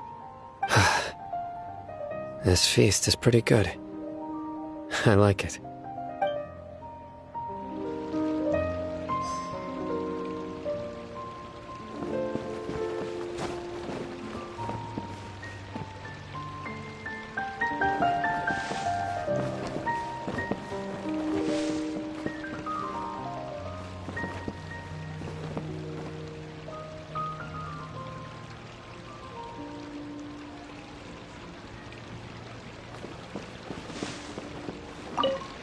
My lady, the grilled meat over there is delicious. Have you tried it? Yes, I also tried some fruit just now. Oh, they're very sweet. What an amazing place to relax. No wonder everybody likes to rest at the Grand Bazaar. You said it. Oh, look who else is here. Hello. Oh, I'm so happy Nilu invited everybody. Oh, now I have the chance to meet all the heroes. Hey, less of that polite chit-chat and more eating and drinking. The feast is about having fun, not stuffy formalities.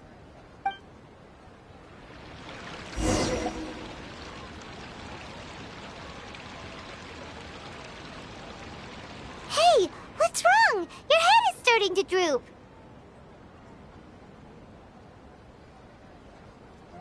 Hey, you can't just fall asleep here.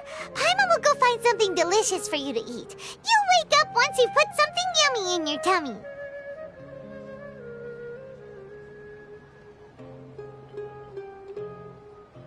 Of course, just wait here for Paimon.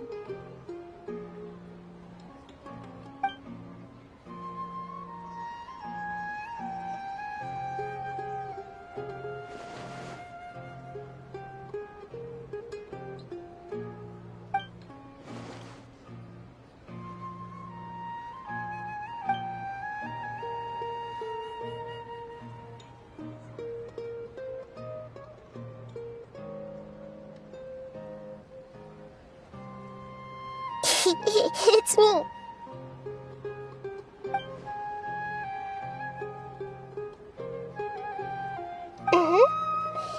You may blame me for being a bit too self-indulgent. I was thinking about talking with you, and the next thing I knew, I had made a connection with you. A connection between us is amazing. It's like flora and the fence it grows upon.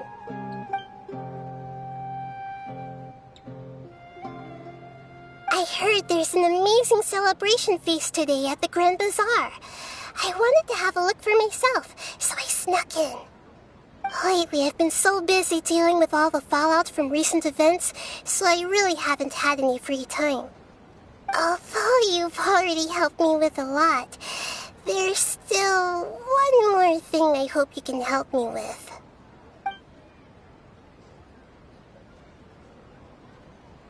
Please say thank you to everyone for me.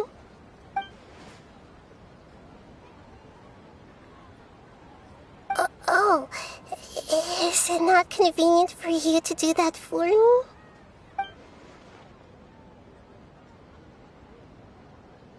But if I just show up all of a sudden, people will become all quiet and stiff, won't they? What if I end up scaring them and ruining this wonderful feast? That'd be the last thing I want.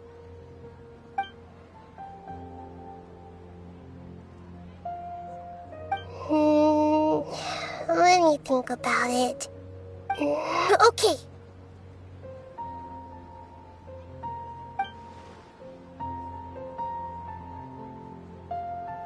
Yes, I have.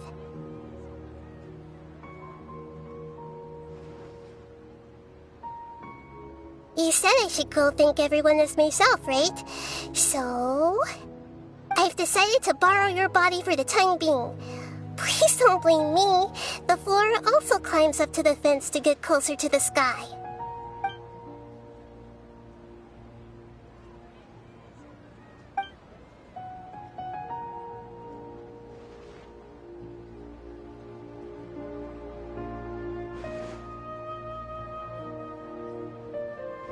Everyone! Are you awake now? Paimon was just about to bring you the food. It's me. Huh? That voice. Nahida? Hold up. What's going on? I didn't expect to have a conversation with the consciousness of Lesser Lord Kusanali in the Grand Bazaar. Interesting. Is this also a part of the feast? No, of course not. Are you Lesser Lord Kusanali? Hello, Nilu. You know who I am? Yes, I already know every one of you. Nilu, Alhaitham, Sino, Dia, Paimon, and Dunyarzad.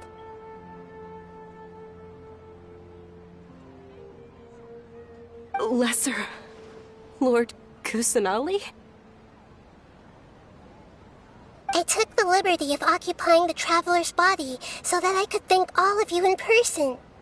Thank you so much for rescuing me, even if that meant placing your own safety in peril and taking the risk of becoming enemies with the academia, the sages, the doctor, the balladeer, and even the entirety of Sumeru. Without you, without any of you, I would have been in a much more difficult situation. Had you not helped me to resolve the crisis, not only I, but Sumeru and even the entirety of Teyvat would have suffered great misfortune. People refer to you as the heroes who managed to rescue a god. I'm quite fond of this name. It not only explains your identities, but also bears witness to your relationship with me.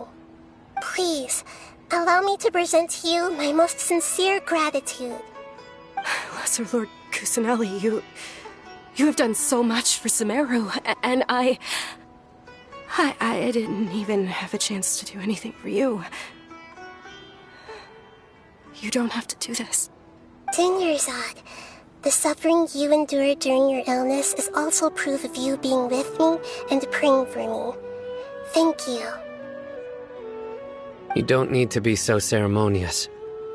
It's always been my duty to protect you. This is how the relationship between the Academia and Dendro Archon should be. We just did what was necessary and set things back on the right path. You're an Archon, but you act so humble. You really don't need to be so polite with us. I'm honored to have been able to take part in this plan. I hoped you liked the dance I dedicated to you. Thank you, all of you. Thank you so much.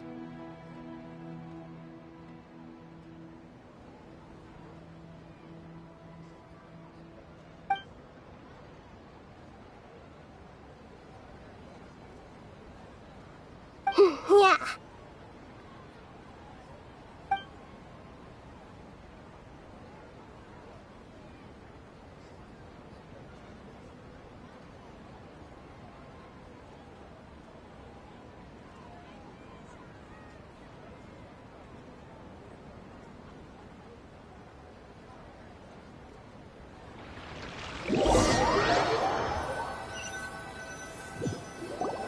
Are you awake? Did you rest well? After Nahida left, you ate a lot of food. You've become a glutton. That just means you still have a lot to learn from Master Paimon, the Sage of Gluttony. All right, since you're awake now, should we go and have a chat with Nahida? She should be in the academia right about now. If you have any questions, now's your chance to ask.